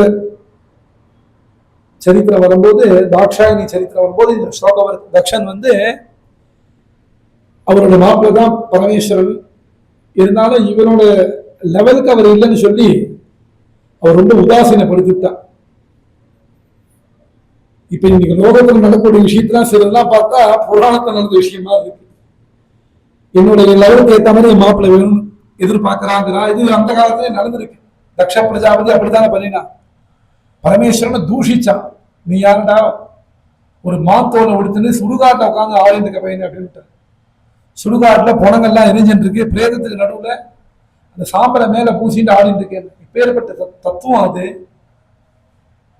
அவன் வந்து சிவன் இந்த பண்ணணும்னே பிரத்யேகமா பண்ணினான் இல்லையா. அவன் பண்ணக்கூடிய யாகத்துல எங்கெல்லாம் சிவாங்கிற சப்தங்கள்லாம் வருதோ எல்லாத்தையும் நீக்கிவிட்டு இந்த சிவசப்தமே வராதுக்கு யாகம் பண்ணுவோன்னு அவ யாகத்துக்கு கூப்பிட்டு ரித்திக வாத்தியாரமார்கள்லாம் கூப்பிட்டு ரிஷிமார்கள்லாம் கூப்பிட்டு கட்டளை ஏறுவான். அவனும் என்ன பண்ணிவிட்டா இந்த ராஜாவோட வார்த்தைக்கு கட்டுப்பட்டு சிவசப்தத்தெல்லாம் நீக்கிவிட்டார். இது தாயாருக்கு அம்பாளுக்கு தெரிஞ்சிருத்து. அம்பாள் தெரிஞ்ச உடனே என்ன எடுத்துன்னா, எப்போ தன்னோட ஆத்துக்காரன்றது மாத்திரம் இல்லாதக்கு சர்வஜகத் பிதாவ அவர்களுடைய பிரபாவம் தெரியாம ஒருத்தன் இருக்கானே, இப்பேற்பட்டவனுக்கு நம்ம பொண்ணா பறந்துட்டோமே, சிவாபராதம் பண்ணது நம்ம இருக்கவே கூடாது. எப்பயுமே ஒரு விஷயம் தெரிஞ்சுக்கணும், சிவனோ பெருமானோ முருகனோ கணபதியோ இல்ல நம்ம குருநாதாலோ இல்ல யாரோ சாதுக்களோ ஒருத்தரை பத்தி தப்பா பேசக்கூடிய இடத்துல இருந்தோம்னு சொன்னா முதல்ல நம்ம என்ன பண்ணணும்னா முதல்ல அவன் அடிச்சு கொண்டுடணும். ஒருத்தருக்கு நான் தர்மம் அது, தன்னோட குரு யாராவது தப்பா பேசாம அடிச்சு கொண்டுடணும். இல்ல அவ்வளவுதான் தைரியம் பேசாத அப்படின்னா அவனை கூப்பிட்டு வான் பண்ணணும். இல்ல எனக்கு அதுவும் முடியாது சார், அந்த நான் சொல்ற இடத்துல அவர் இல்லை சார், ரொம்ப பெரிய ஆளா இருக்க அப்படின்னு சொல்லிட்டான்னு சொல்லுவோம். காதை பத்தியும் இருக்கணும், இல்ல அந்த இடத்த விட்டு போயிடும். ஏன்னா அது அந்த இடத்துல இருந்துட்டு வாயை திறக்காதீங்க அவன் சொல்றதுதான் கேட்டு இருந்தோம்னா அவன் பண்ண பாபத்துல நமக்கும் பர்சன்டேஜ் வந்துவிடும். இப்போ தாயார் அம்பாள் என்ன பண்ற, தாட்சாயினி எப்போ சிவபரமா எல்லாத்தையும் நிந்தனை பண்றானோ இந்த இடத்துக்கு நம்ம வந்ததே தப்பு. ஏன்னா நம்ம கிளம்புறதையே நம்ம ஆத்துக்க போகணும் உத்தரவு கொடுக்கல, போகாதனும்னு சொல்லலை. ஒரு வழியா தாயார் அம்பாலோட மனசுல இருந்த எண்ணம் ஜெயிச்சுதான் அம்பா கிளம்பி வர பரமேஸ்வரனும் அனுகிரகம் போயிட்டு வான்னு சொல்லலை. நம்ம ஆத்துக்கார நமக்கு உத்தரவு கொடுக்காத போதே நம்ம தெரிஞ்சுருக்கணும் தப்புன்னு. இங்க வந்தோ தப்பு நடந்துருது. இப்படி சிவனுக்கு நிந்தனை இருக்கக்கூடிய இடத்துல நம்ம வந்துட்டு இதை காதால கேட்டு நம்ம உயிரோடு இருக்கலாமா, நம்ம உயிரை மாற்றின்றுவோம் அப்படின்னு சொல்லிட்டு தன்னோட உயிரை போக்கிக்கிறதுக்கு முன்னாடி சிவனோட குணத்தை தன்னோட அப்பாவுக்கு உபதேசம் பண்ணிட்டு தாயார் மறையிறான். அப்ப சொல்றா, எத் வெக்ஷரம் நாம கிரேன் சிவா அப்படிங்கிறது 2 அக்ஷரம். அத வாய் படைச்சவன் எல்லாரும் சொல்லலாம், நாக்கு படைச்சவன் எல்லாரும் சொல்லலாம். சிவான்னு சொல்றதுக்கு ஒன்னும் பிரயத்தனப்பட வேண்டாம். இன்னும் பெரியவாள்லாம் சொல்லுவா, சிவான்னு சொல்றது நீ ஏதோ உட்காந்து ஜபம் பண்ணணும் தான் கிடையாது. வாய் வாக்கில் ஏதாவது சொன்னா கூட நீ சொல்லக்கூடிய பேச்சுல அந்த பகவானோட நாமம் வந்துருத்துனா கூட அதுவே அவனோட நாமமா எடுத்துப்பான். ஒரு ஆவர்த்தி ஜபம் தான் எடுத்துப்பான். எப்படின்னா இதே பாகவதற்கு பிரமாணமா வருது. ஒரு வேடுவன் தன்னோட ஆயுஷ் காலம் முடிய போறது தன்னோட புத்திரர்களை கூப்பிட்டு சொல்றான், அப்பா எனக்கு உடம்பு முடியல, என்னால இனிமே வேட்டையாட முடியாது, எனக்கு காலகதி ஆக போறேன் அப்படின்னு குழந்தை எல்லாம் கேட்கிறான். நீ பாத்தீங்க ஒரு நாள் எங்க வச்சு காப்பாத்திட்டு இருந்தியப்பா, இப்ப நீ போயிட்டா நாங்க என்ன பண்ணுவோம் அப்படின்னு தன்னோட குலத்தொழில அவனுக்கு சொல்லி கொடுக்குறான். என்னன்னா பிரஹர சம்ஹர ஆஹர அப்படிங்கிற அடி கொள்ளு சாப்பிடு. அவன் சொன்ன வார்த்தைக்கு இதான் அர்த்தம். பிரஹர சம்ஹர ஆஹர இப்படின்னா உன் உயிர் போயிடுத்து. உடனே கைலாசத்துலேருந்து எல்லாம் சிவகணங்கள்லாம் வந்துட்டா இவர் அழைச்சிட்டு போறதுக்கு. யமதூத்தர்கள்லாம் பேந்த முடிச்சுட்டு இருக்கான். என்னடான்னா இவன் கடைசி காலத்துல பகவன் நாம சொன்னாப்பா, அவன் அழைச்சிட்டு போக வந்துட்டோம்னா இவன் யமதூத்தர்கள்லாம் கேட்கிறா, இவன் எப்பேற்பட்ட பாப்பி, எத்தனை ஜீவனை ஹிம்சை பண்ணியிருக்கான், எத்தனை ஜீவனை கொண்டு இருக்கான். அவன் சொல்றா, இல்லப்பா அது குல தர்மம். குல தர்மம்னாலும் ஒரு ஜீவனை ஹிம்சிக்கலாமா, அது தப்பு இல்லையானா. சரிப்பா தப்பு பண்ணவனாவே இருக்கட்டும், தப்பு பண்ணவனாவே இருந்தா கூட கடைசி காலத்துல அவன் சொல்லிட்டான்ப்பா பகவன் நாமாவை. அது யாரு, சிவசிவான் பகவன் நாம அமைப்பா சொன்னா. அவ குழந்தைகளுக்கு உபதேசம் தானே பண்ணா, அடி கொண்டு சாப்பிடணும்னு. அவன் சொன்ன வார்த்தையில இருக்கக்கூடிய அர்த்தத்தை எடுத்துப்பாரு. பிரஹர சம் ஹர ஆஹர இந்த 3 சொல்லியும் முதல் எழுத்து எடுத்துட்டோம்னா 3 தினம் ஹர ஹர ஹரன்னு வருது. சாவரத்தை 3 தான் சிவசிவான்னு சொன்னாப்பா, அதனால இவனுக்கு மோட்சம்னு சொல்லி கைலாசத்துக்கு அழைச்சின்னு போயிட்டான்.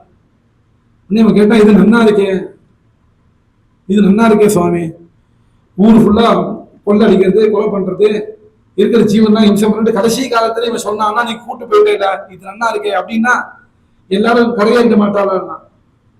அப்படிலாம் கரையேற முடியாது. பகவான் சங்கல்பம் பண்ணாம எந்த ஜீவன் வாயிலையும் அது வராது இல்லையா. அது தாயார் சொல்றா, எத்வெக்ஷரம் நாம கிரேதம் நிருணா. நாக்கு படைச்சவன் எல்லாருமே சொல்லக்கூடிய ரொம்ப சுலபமான நாம சிவசிவான். அப்பேற்பட்ட சிவநாமாவை சொன்னா எப்படின்னா சொல்லிட்டே இருக்கிறமா நம்ம என்ன சகிருத் பிரசங்காத் ஒரு வாட்டி சொன்னா போதும். சகிருத் பிரசங்காத் அகம் ஆசுஹந்தி தத். அகம்னா பாப்பம், எல்லா பாப்பத்தையும் ஒழிச்சு உனக்கு மோட்சத்தையே கொடுத்துருவாரே பிரபு அப்படிங்கிறா. தாயார் சொல்லவும் அவனுக்கு கேட்கல. தாயார் தன்னோட உயிரை விட்டா, அப்புறம் பரமேஸ்வரன் வந்து வீரபத்ரன் அவதாரம் பண்ணார், அவன் சம்மாரம் பண்ணார். அந்த சரித்திரங்கள்லாம் தெரியும். எதுக்கும் சொல்ல வரும்னா, நமக்கு தெரிஞ்சோ தெரியாமலோ கூட இந்த பகவன் நாமா நம்ம வாயில வந்துருத்துன்னு சொன்னா, என்னைக்கோ சொன்ன வார்த்தைக்கு பகவான் கடைசி காலத்தை வந்து அனுகிரகம் பண்ண. அதுலயும் நம்ம ஒரு நித்திய அனுசந்தானமா நித்திய நித்தியம் சொல்லக்கூடிய ஸ்லோகம் அதிபீஷண கட்டுபாஷண யமகிங்கர பட்டடி கிருததாடன பரிபீடன மரணாகம சமயே உமயாசக மம சேதசி யமசாசன நிவசன்னு சிவசங்கர சிவசங்கர ஹரமேஹர துரிதம். இல்லையா? யமதூதரெல்லாம் வரும்போதே எப்படி வருவா? அதிபீஷண கட்டுபாஷண வரும்போதே நல்ல வார்த்தையை பேசிட்டு வருவா. விட்டுறா அவனை குத்துறா வரணும் அப்படி சொல்லி பயமுத்தின்னு தான் வருவா. அதிபீஷண பார்க்கறதுக்கு ரொம்ப பயங்கரமா இருப்பா. அவளோட சொற்களும் ரொம்ப பயங்கரமா இருக்கும். பயங்கரமா இருக்கும். அப்படி யம கிங்கர்கள்லாம் வந்து என்னை அடிக்கும் போதும் உதைக்கும் போது நீதான காப்பாற்றணும். யமனோட சாசனத்தை யாராலையும் மாற்ற முடியுமா? யம சாசன நிவசன். யமனோட சாசனத்தையும் ஒருத்த மாற்ற முடியும்னு சொன்னா பரமேஸ்வரா அது ஒன்னால்தான் முடியும். அது எப்படி பரமேஸ்வரனால முடியும்னா சரித்திரம் இருக்கே. இன்னைக்கு நம்ம இன்னைக்கு நம்ம ஊர்ல போனா இங்க திருக்கடையூர் போனோம்னா மார்க்கண்டேய சுவாமி சரித்திரம் இருக்கே இல்லையா? காலசம்ஹார மூர்த்தின்னு மார்க்கண்டேயருக்கு 8-16 வயசுன்னு அவர் தான் அனுகிரகம் பண்ணார். காலனை காலால் உதைத்தவர். காலங்கிற யமனை காலால் உதைச்ச. அதுவுமே நம்ம பெரியவாள்லாம் சொன்னா காலனை காலால் உதைச்சது கரெக்டு தான்.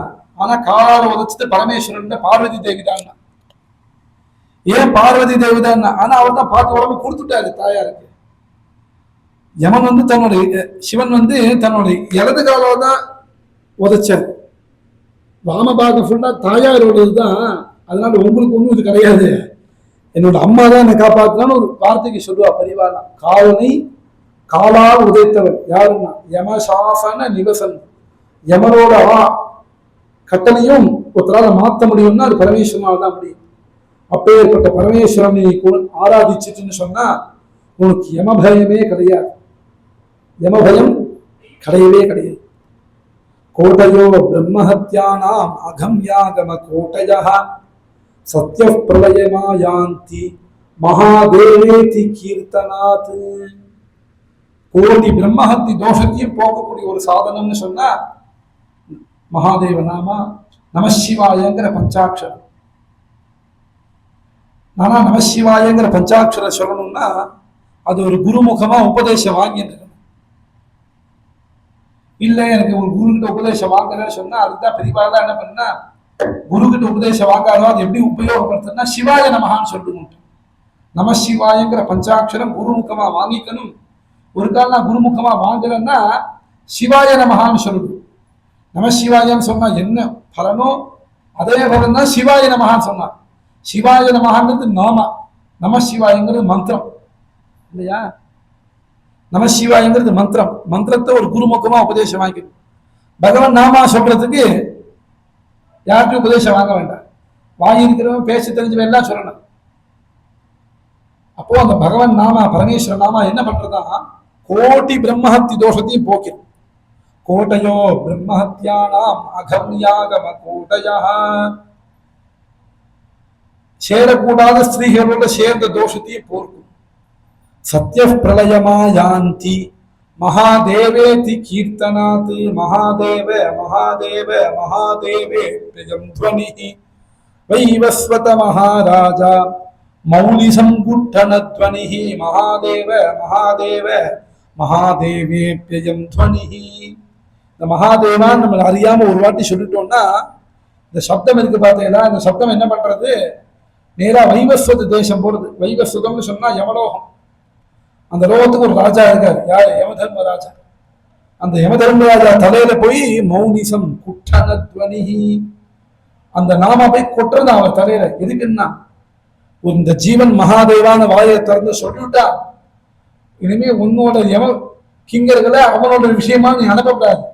எப்படி ஒரு தினம் தெரியாம சொன்னாலே இதுதான் ஸ்ரீமத் பாகவதத்துல அஜாமிலோபாக்கியானத்தை சொன்னான். சாங்கேத்தியம் பாரிஹாசியம் வா ஸ்தோபம் ஹேளனமேவா வைகுண்ட நாம கிரகணம் அசேஷ அகஹரம் விதுகு.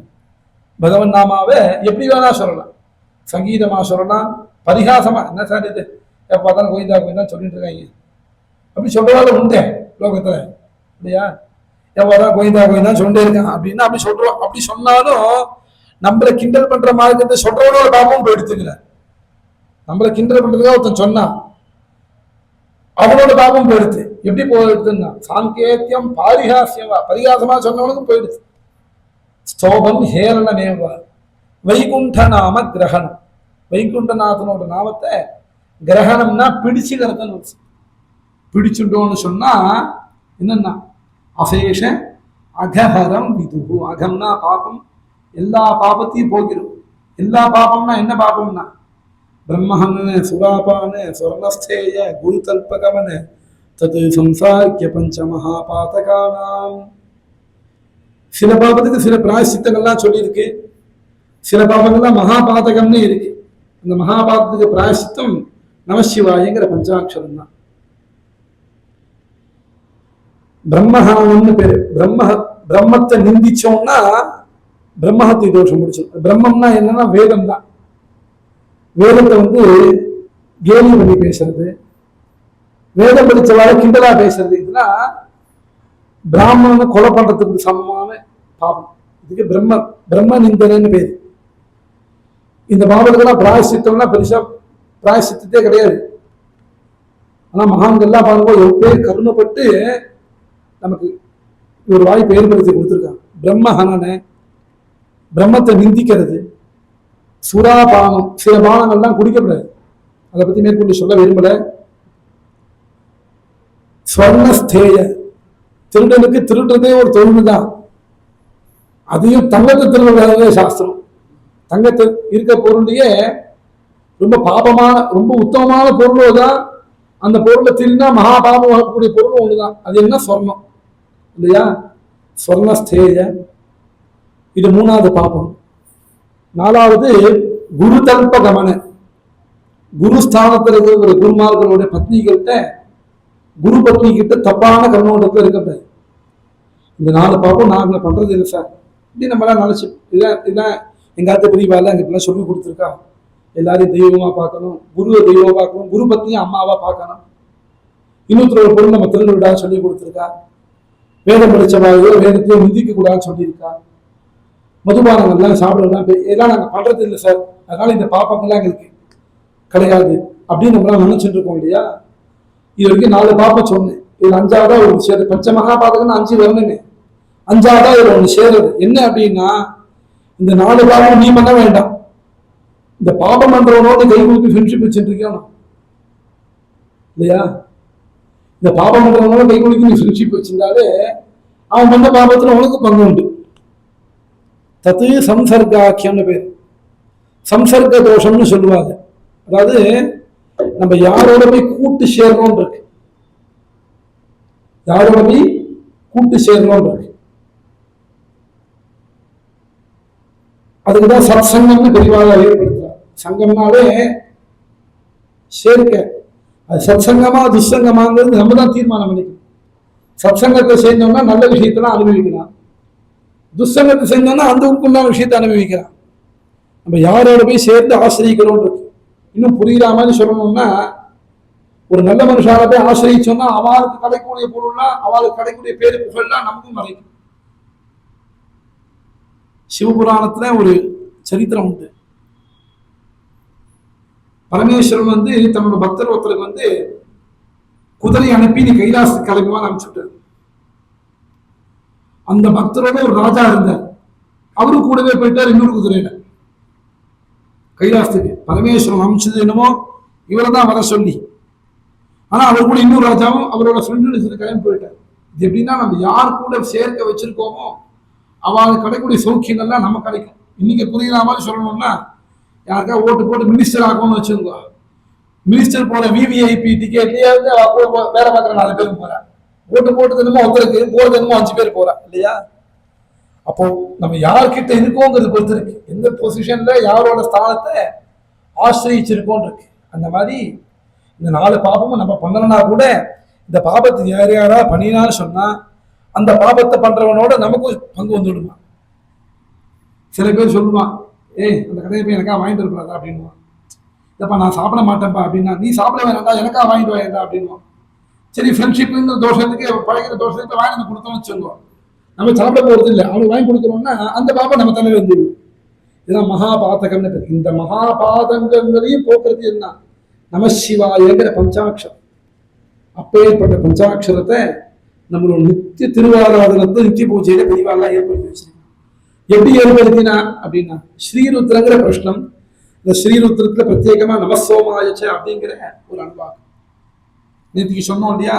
நம சம்பவே சமயோ பவே ச நம சங்கராய ச. பகவத் பாதாவுக்கு சங்கரன்னு பேர் வச்சோம் அபிஷேகம் பண்ணிட்டு அப்படின்னு. நம சங்கராய ச மயஸ்கராய ச நம சிவாய ச சிவதராய ச. வேதத்திலேயே சொல்லிருக்கக்கூடிய நாமாது. இந்த வேத மந்திரமாகவும் இருக்கு, திருமந்திரமாகவும் இருக்குது நம சிவாயங்கிற பஞ்சாட்சரம். அப்பேற்பட்ட பஞ்சாட்சரத்தை ஆசிரியிச்சு பரமேஸ்வரனோட கைலாசத்துக்கு அடைஞ்சோம்.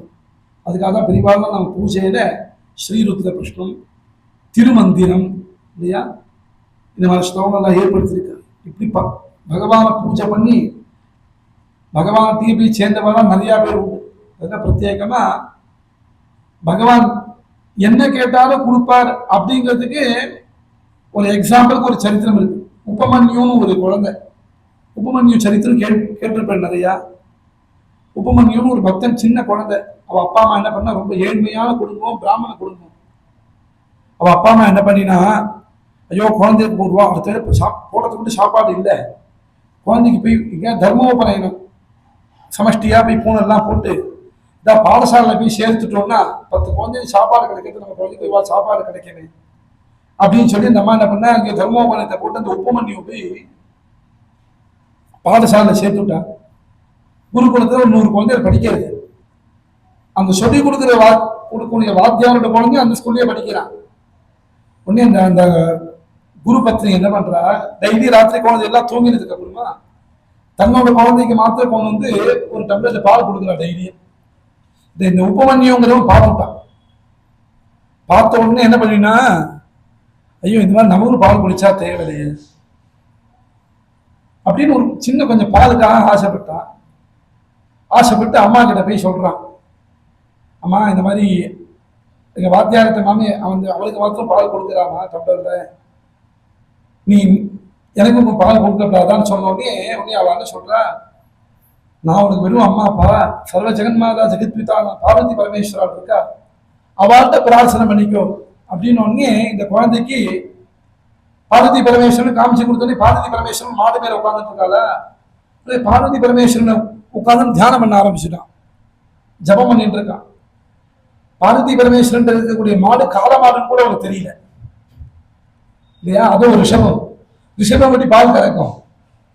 அந்த ரிஷபத்து மேல இருக்கக்கூடிய பரமேஸ்வரனை குறிச்சு தபஸ் பண்றான். பார்வதி பரமேஸ்வரன் பிரத்யட்சம் ஆயிட்டான். வந்தோடனே நமஸ்காரம் பண்ணி, என்னடா குழந்தை உனக்கு வேணும்னு கேட்ட உடனே அவன் சொல்றான், எனக்கு கொஞ்சம் பால் வேணும். அவ்வளவுதானே வா அப்படின்னு சொல்லி என்ன பண்ண, பரமேஸ்வரன் கொண்டு 1 டம்ளர் பாலுக்கு தான் ஆசைப்பட்டான். நேரா ஆயிடுச்சுமே க்ஷீராப்தியில பார்க்கல விட்டுட்டார், உனக்கு எவ்வளவு பால் வேணும் எடுத்து குடிச்சுக்கணும். ஏன்னா நம்ம இத்தனை கேட்டோம்னா அவர் அவ்வளவு கொடுக்கறதுக்கு தயாரா இருக்கு. ஆனா எப்படி கேட்கணும்னு இருக்கு இல்லையா?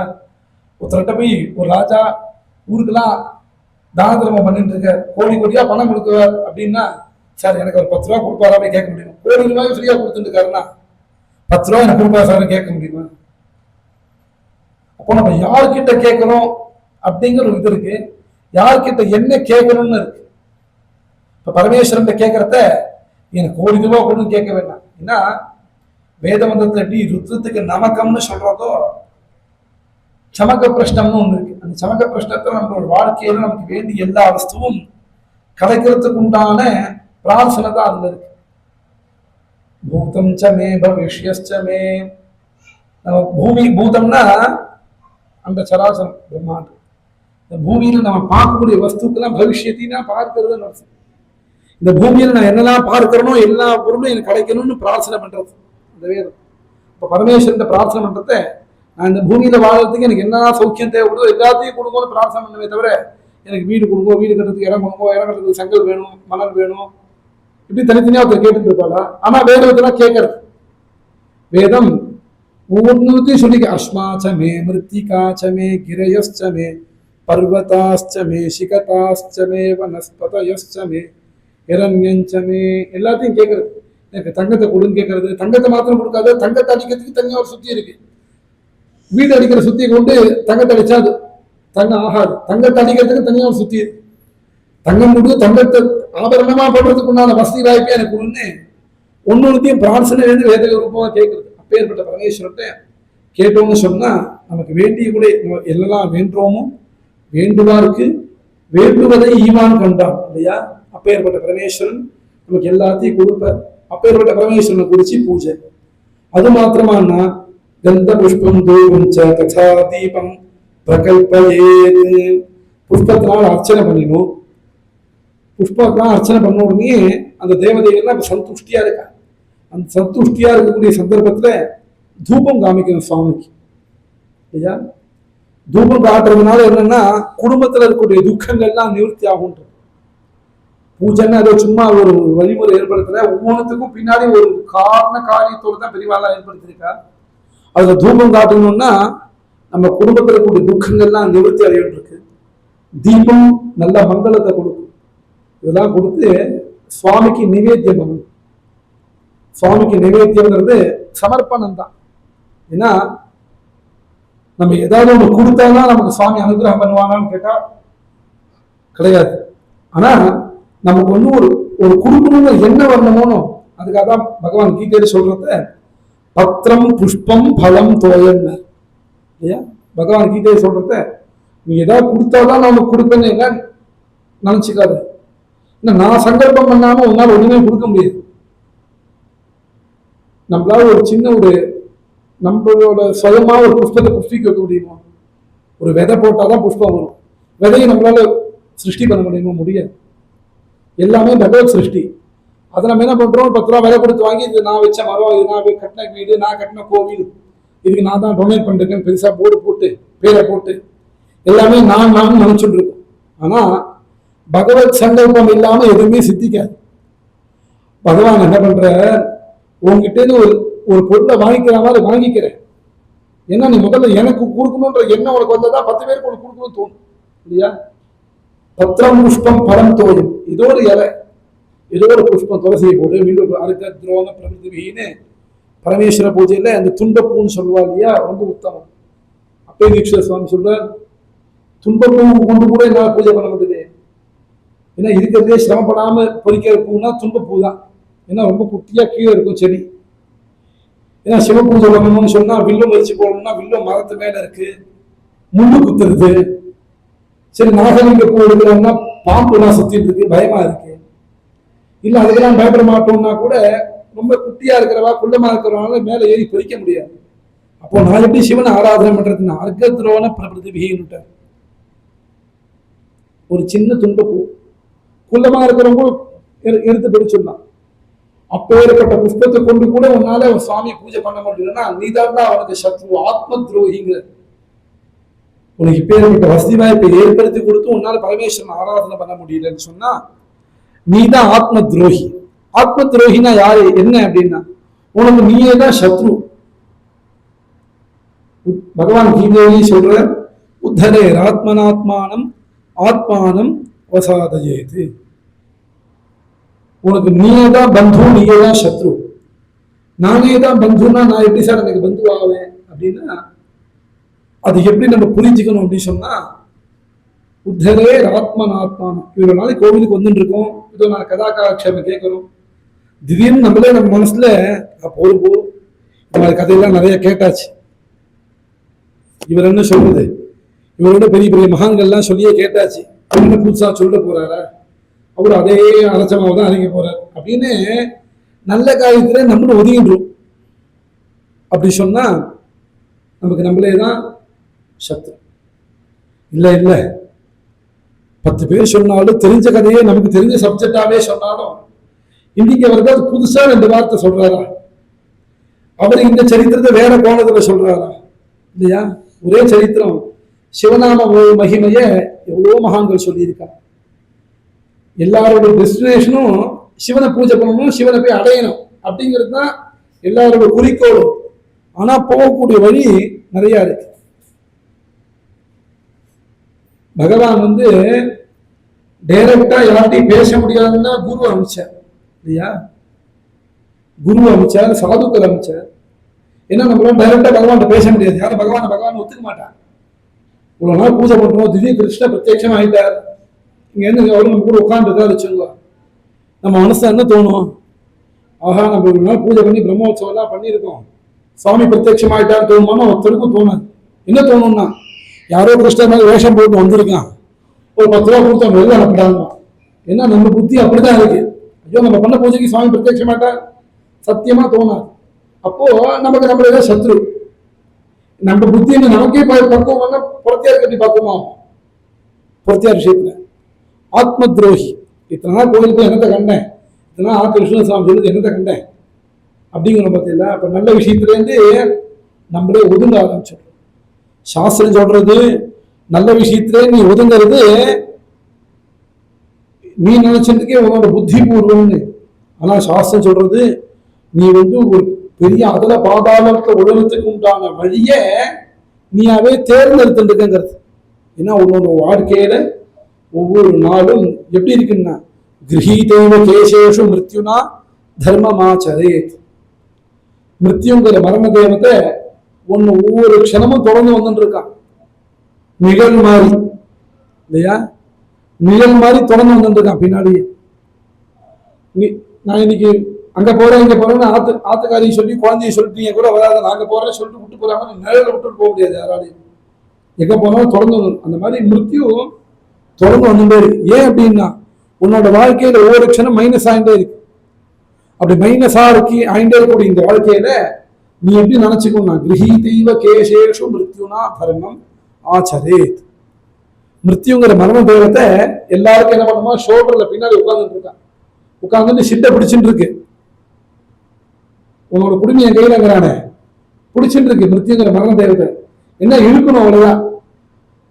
இழுத்தா முடிஞ்சு போயிடுது. இழுக்கணும், இழுக்காம உட்கார்ந்துட்டு இருக்கு. அப்போ என்னோட வாழ்க்கை அடுத்த க்ஷணம் என்ன நடக்கும் தெரியாது. இந்த க்ஷணம் நல்லா இருக்குன்னா நல்ல காரியத்தை பண்ணிவிடும். தர்மம் ஆச்சரித்து, தர்மத்தை ஆசிரிச்சு அனுஷ்டானத்தை பண்ணு, பூஜை புரஸ்காரத்தை பண்ணு, யாகேக்கிய பண்ணு, 4 பேருக்கு அன்னதானம் பண்ணு, 4 குழந்தைகளுக்கு படிப்புக்கு ஒத்தாசை பண்ணு, 4 வயசான பெரியவா இருந்தா அவளுக்கு சரீர உபகாரமா ஏதாவது பண்ணி கொடு. இல்ல கோவில்ல கைங்கரியம் பண்ணு.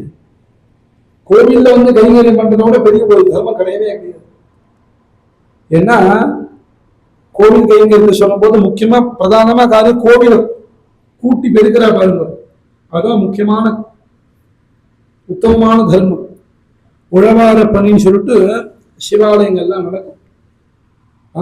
பகவான் வரக்கூடிய வீதியில உழவார பணி பண்ணணுமா, எல்லாரும் பண்ணணும். அது இன்னைக்கும் நடக்கிறது. பூரியில போய் பார்த்தேன்னு சொன்னா ஜெகநாத சுவாமி ரத யாத்திரை போது அந்த ஊர் ராஜா தங்க தொடப்பத்தினால வீதி பெருக்கின்னு இருக்கு. அவர் அந்த ஊருக்கு ராஜா. ஆனா அங்க இருக்கிறவங்களுக்கு யாரா ராஜான்னா ஜெகநாதன் தான் ராஜா. அந்த ஜெகநாதன் ரத்தம் கிளம்பு எடுத்துன்னு சொன்னா அந்த ஊரோட சக்கரவர்த்தி ரோட வீதி பெருக்கின்னு வந்துட்டு இருக்க. அப்ப ஏற்பட்ட உழவார பணினா வரது மகாபிரபு. கோவில்ல கைங்கரியம் பண்றது உத்தமமான காரியம். இப்படியாக நம்மளோட வாழ்க்கைய ஒவ்வொரு நாளும் தர்ம காரியத்தை ஈடுபடுத்திக்கிறது என்ன கஷ்டம். கிரகீதைவ கேசேஷு தர்மனா மிருத்யுனா தர்மம் ஆச்சரியதுன்னு நம்மளோட வாழ்க்கை அடுத்த க்ஷணம் என்ன நடக்கும்னு தெரியாது.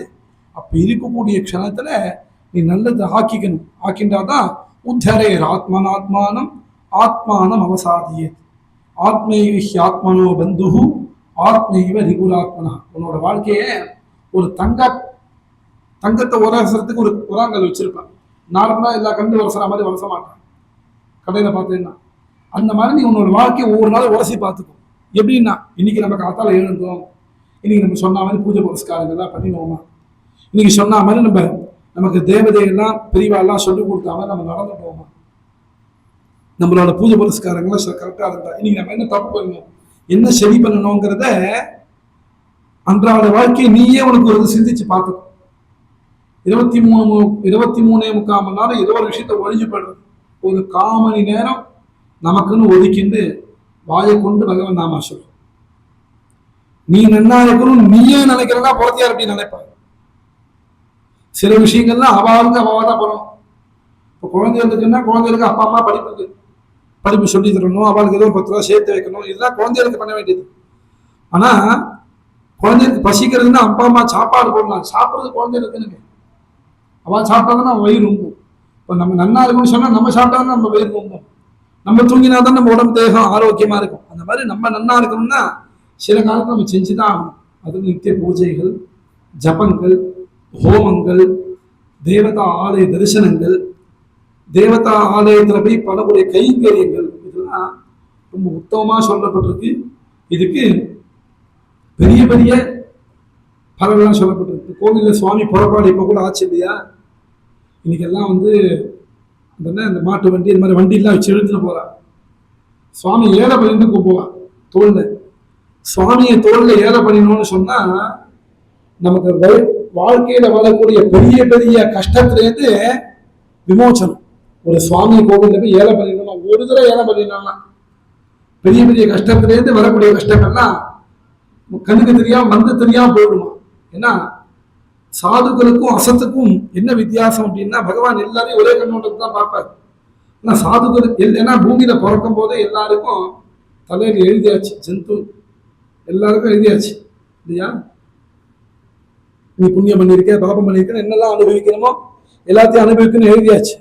ஆனா அனுபவிக்கிறதுக்கு முன்னாடி நீ ஒருவேளை சன்மார்க்கத்தை ஆசிரியிச்சுட்ட, சன்மார்க்கத்துக்குள்ள போயிட்டே சொன்னா பகவான் என்ன பண்ணுவேன், உனக்கு ஒரு கஷ்டம் வருதுன்னு சொன்னா அந்த கஷ்டத்திலேருந்து உன்னை போக்குறதுக்கு யார் முடியுமோ முதல்ல அவனை முன்னாடி அனுப்பிச்சிருவேன்.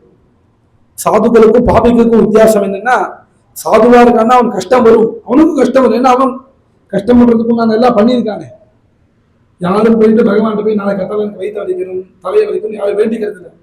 ஆனா வயிற்று வலி வருது, தலையை வருதுன்னா அதுக்கு முன்னாடி நம்ம பண்ணியிருக்கோம். அப்ப கர்மாவை அனுபவிச்சுதான் ஆகணும். ஆனா கர்மா அனுபவிக்கிறதுக்கு முன்னாடி என்ன நடக்கும்னா, நம்ம கர்மா வரும்போதே அந்த கர்மாலே நம்மளை யாரு காப்பாற்றுவாரோ அவள் நமக்கு முன்னாடியே பகத்தை அமைச்சிருவார். சாதுக்களுக்கு பகவான் முன்னாடி அமைச்சிருவார். அவள் நம்ம கஷ்டம் வரும்போது கூட இருந்து நம்மளை கைட் பண்ணி அந்த கஷ்டத்தை காப்பாத்திடுவார். இது தேவதா ஆராதனை பண்றதுனாலையும் சுவாமி புறப்பாடு பண்றதுனாலையும் நமக்கு ரொம்ப சுலபமா கிடைக்கிறது. பெரிய பலன் சின்ன விஷயத்தினால கிடைக்கிறது. கோவிலுக்கு தான் இந்த விஷயங்கள்லாம் சொல்லிடுவார். இந்த கோவிலுக்கு சுவாமி புறப்பாடுலாம் பண்ணுவா, பிரம்மோற்சவம் அப்படின்னு சொன்னா புறப்பாடு இதெல்லாம் நடக்கிறது. அது நம்மளால என்ன யதாசக்தி முடியுமோ அதெல்லாம் போய் கலந்துக்கணும். அதுக்காக தான் இதெல்லாம் சொல்லிட்டு வரேன். இப்படிலாம் ஆராதிச்சு பகவானை ஆசிரியக்கணும். அப்படி ஆசிரியச்சவா நிறைய பேர் உண்டு, மகான்கள் உண்டு, யதீஸ்வரர்கள் உண்டு இல்லையா? சிவனை பூஜை பண்ணுவான கண்ணப்ப நாயனார் சரித்திரம் எடுக்கணும்னா அவாவாருக்கு என்ன விதத்துல தெரியுமோ அந்த விதத்துல பூஜை பண்ணி பகவான் ஆசிரியிச்சு. கண்ணப்ப நாயனார் என்ன பண்ணார்னா, தான் என்ன சாப்பிடுறாரோ அதை நைவேத்தியம் பண்ணார் சுவாமிக்கு.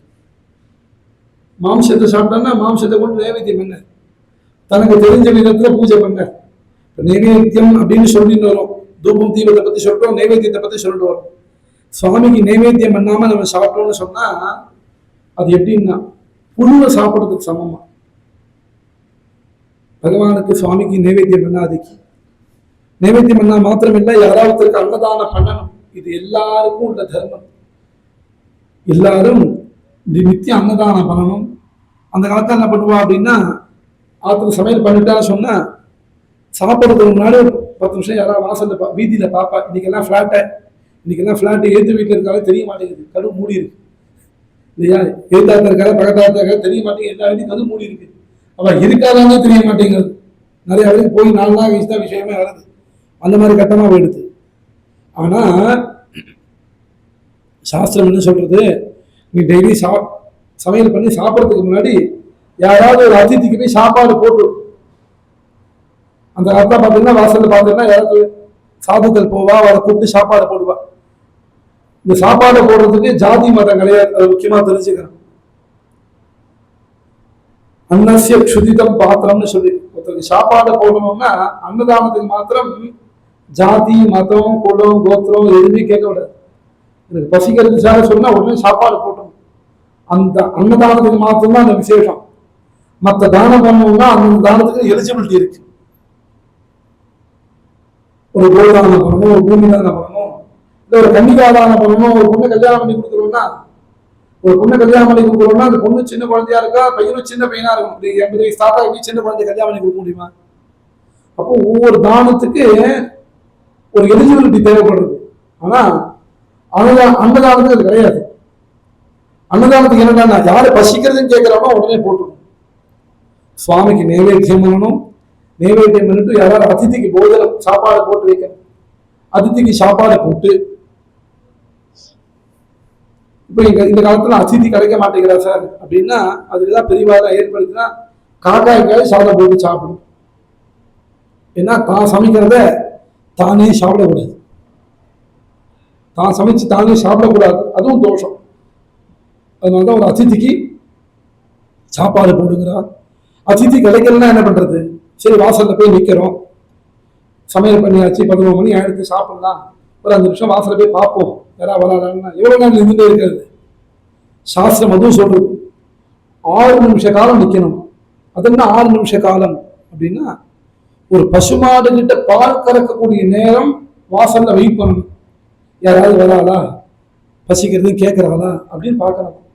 இப்போ இதுலேயே தெரியுது பசுமாடு கிட்ட 6 நிமிஷம் தான் பால் கறக்கணும். அதுக்கு மேல பால் கறக்கக்கூடாது. அதுக்கு மேல எத்தனை பால் இருந்தாலும் அது ஒரு கண்ணுக்குட்டியை சேர்ந்தது. இப்ப நான் என்ன பண்ண, கண்ணுக்குட்டி கொஞ்சம் கொடுத்து இருக்கிறதுலாம் கறந்து விட்டுலாம் அது பாம்பா உட்காந்து கத்திட்டு இருக்குமேனு 6 நிமிஷத்துக்கு மேல பசுமாடு பால் கறக்கக்கூடாது. அந்த 6 நிமிஷ காலம் தான் வாசல்ல வெயிட் பண்ணி பார்க்கணும். வாசல்ல வெயிட் பண்ணி பார்த்து யாரும் கிடைக்கல அப்படின்னா உள்ள வந்துட்டு காக்காய்க்கு சாதம் போட்டு சாப்பிடணும். இல்லைன்னா நம்ம தான் புழுவை சாப்பிட்டதுக்கு சமானம். சுவாமிக்கு நைவேத்தியம் பண்ணாதீங்க, ஒருத்தருக்கு அன்னதானம் போடாதீங்க, பசுபக்ஷிகள்லாம் சாப்பாடு போதாது சாப்பிடணும்னா அந்த பாப்பங்கள்லாம் உண்டாகும். அதுக்காக தான் நைவேத்தியத்தை நித்திய பூஜையில பிரதானமா வச்சிருக்க. நம்ம என்ன சாப்பிடுறோமோ சுவாமிக்கு அப்படியே நைவேத்தியம். நம்ம என்ன சாப்பாடு சாப்பிட போறோமோ அது நைவேத்தியம். ததா தீபம் ச பிரகல்பயேத் நைவேத்தியம் ச தாம்பூலம். அப்படி வெத்தலை பாக்கு வச்சு சுவாமிக்கு நைவேத்தியம் பண்ணி அப்புறம் தீபாராதனை காமிக்கிறது. தீபாராதனை காமிச்சு பிரதட்சிண நமஸ்கிருதம், சுவாமி வலம் வரணும். கோவில்ல வலம் வராமல் சுவாமி ஆத்திர பிரதட்சணம் பண்ணணும். நிறைய பேர் இந்த ஆத்ம பிரதட்சணம் ஒன்று பண்ணுவா. சாஸ்திரத்தை அதெல்லாம் பண்ணக்கூடாது. சாஸ்திரப்படி ஆத்ம பிரதட்சணம் பண்றா இல்லையா, அதெல்லாம் கிடையாது. சந்தியாவந்தனத்துல மாத்திரம்தான் அந்த ஆத்ம பிரதட்சணம் சொல்லியிருக்கு. மற்ற நேரத்தில் அந்த ஆத்ம பிரதட்சணம் சாஸ்திரத்தை சொல்லலை. ஆத்துல பூஜை பண்றோம்னு சொன்னா அந்த சுவாமியை நடுவில் வச்சு சுத்தி வரதுக்கு நான் இடத்த வச்சிருந்தா பூஜை பண்ணணும். இல்லை நாங்க அப்படியே அலமாரிலே வச்சு பூஜை பண்ணோம்னா மந்திரத்தை சொல்லி நமஸ்காரம் பண்ணணும். தன்னை தானே சுத்திக்கப்படாது. பிரதட்சிண நமஸ்கிருதம், அதுக்கப்புறம் சுவாமிக்கு விழுந்து நமஸ்காரம் பண்ணி உத்வாசனஞ்ச கிரமசா குர்யாத் பூஜா பராஜனஹா, அந்த ஆவாகனம் பண்ண தேவதையை திரும்ப ஒரு பொட்டியில போட்டு பத்திரமா எடுத்து அதோட ஸ்தானத்துல வைக்கணும். ஆத்துல பார்த்தீங்கன்னா அந்த சாலக்கிராம பூஜையோ சிவ பூஜையோ ஒரு சின்ன டப்பால வச்சு போட்டு மூடி வச்சிருவாங்க. நிறைய பேர் என்ன நினைச்சிருக்கோம், பூஜை பண்ணிட்டு ரொம்ப பெருசா எடுத்து போட்டோலாம் எடுத்து போட்டுட்டு இன்னைக்கு எங்க ஆத்து பூஜை அப்படி போட்டோலாம் எடுத்து இன்னைக்கு போட்டுருக்கோம். பூஜைங்கிறது சுவாமிங்கிறது நம்ம ஆத்த குழந்தை மாதிரி. ஆத்துல யார்த்த குழந்தை பிறந்ததுன்னு சொன்னா ஒரு 60 நாள் 70 நாளைக்கு இந்த குழந்தை அடிக்கடி எல்லாத்தையும் கண்ணை காட்ட மாட்டாங்க. யாராவது வந்தா கூட கை கால் நம்பிட்டு வாங்குவா, ஒரு 2 நிமிஷம் காமிச்சு திரும்ப உள்ள கூட்டு போயிடுவாங்க. நம்ம ஒரு குழந்தை எப்படி பாதுகாப்பா வச்சிருப்போமோ அந்த மாதிரி பாதுகாப்பா வச்சுக்கிட்டோமா நம்ம சுவாமி. ஏன்னா அது பரம்பரையா வந்துட்டு இருக்கு இல்லையா. குலதனம்னு பேர் இதுக்கு. குலதனம்னு சொன்னா நிஜமாவே இதுதான் குலதனம். வீடு வாசல் சொத்து பத்துலாம் குலதனம்னு சொல்ல முடியாது. ஏன்னா எங்க கொழுத்தாத்தா சொத்துன்னா கொழுத்தாத்தாக்கு முன்னாடி இருந்தா தெரியாது, நமக்கு அப்புறம் இருக்குமானும் தெரியாது. இதோ கொழுத்தாத்தாவில நம்ம அப்பா வரைக்கும் பாதுகாப்பு வச்சுட்டு இருந்தா நம்மள்கிட்ட கொடுக்குறா, நம்ம குழந்தைகிட்ட கொடுத்தா குழந்தைய பத்திரமா வச்சுப்பாலாம் தெரியாது. ஆனா குலதனம்னு சொன்னா எது குலதனம்னா நம்ம மாத்த பிரிவா வச்சிருந்த பூஜை, அவ நித்தியம் பாராயணம் பண்ண ராமாயண புஸ்தகமோ ஸ்தோத்திரமோ இதை தான் நம்ம ரொம்ப பத்திரமா வச்சுட்டு ஆராதனை பண்ணிட்டு இருக்கணும். ஆராதனை பண்ணிட்டு எல்லாரும் சகல க்ஷேமத்தை நித்திய பூஜைகள்லாம் பண்ணி அடையணும்னு பிரார்த்தனை பண்ணிக்கிறோம். மேற்கொண்டு நாளைய தினம் நாம வைபவம்னு போட்டிருக்காங்க. நாம வைபவத்துல யதாசக்தி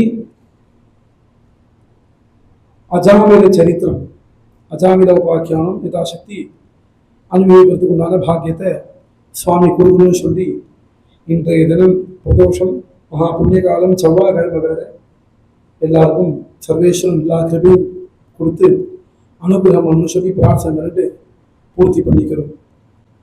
வாலாம்பிகே ச வைத்யேஷ பவரோகஹரேதி ச ஜபேன்னாமத்ரயம் நித்யம் மகாரோக நிவாரணம். மகாதேவ மகாதேவ மகாதேவ மகாதேவ மகாதேவ மகாதேவ மகாதேவ மகாதேவா. ஹர ஹர நம பார்வதி பதயே ஹர ஹர மகாதேவ. தென்னாடுடைய சிவனே போற்றி, என் நாட்டவர்க்கும் இறைவா போற்றி போற்றி. ஓம் நமோ நாராயணாய.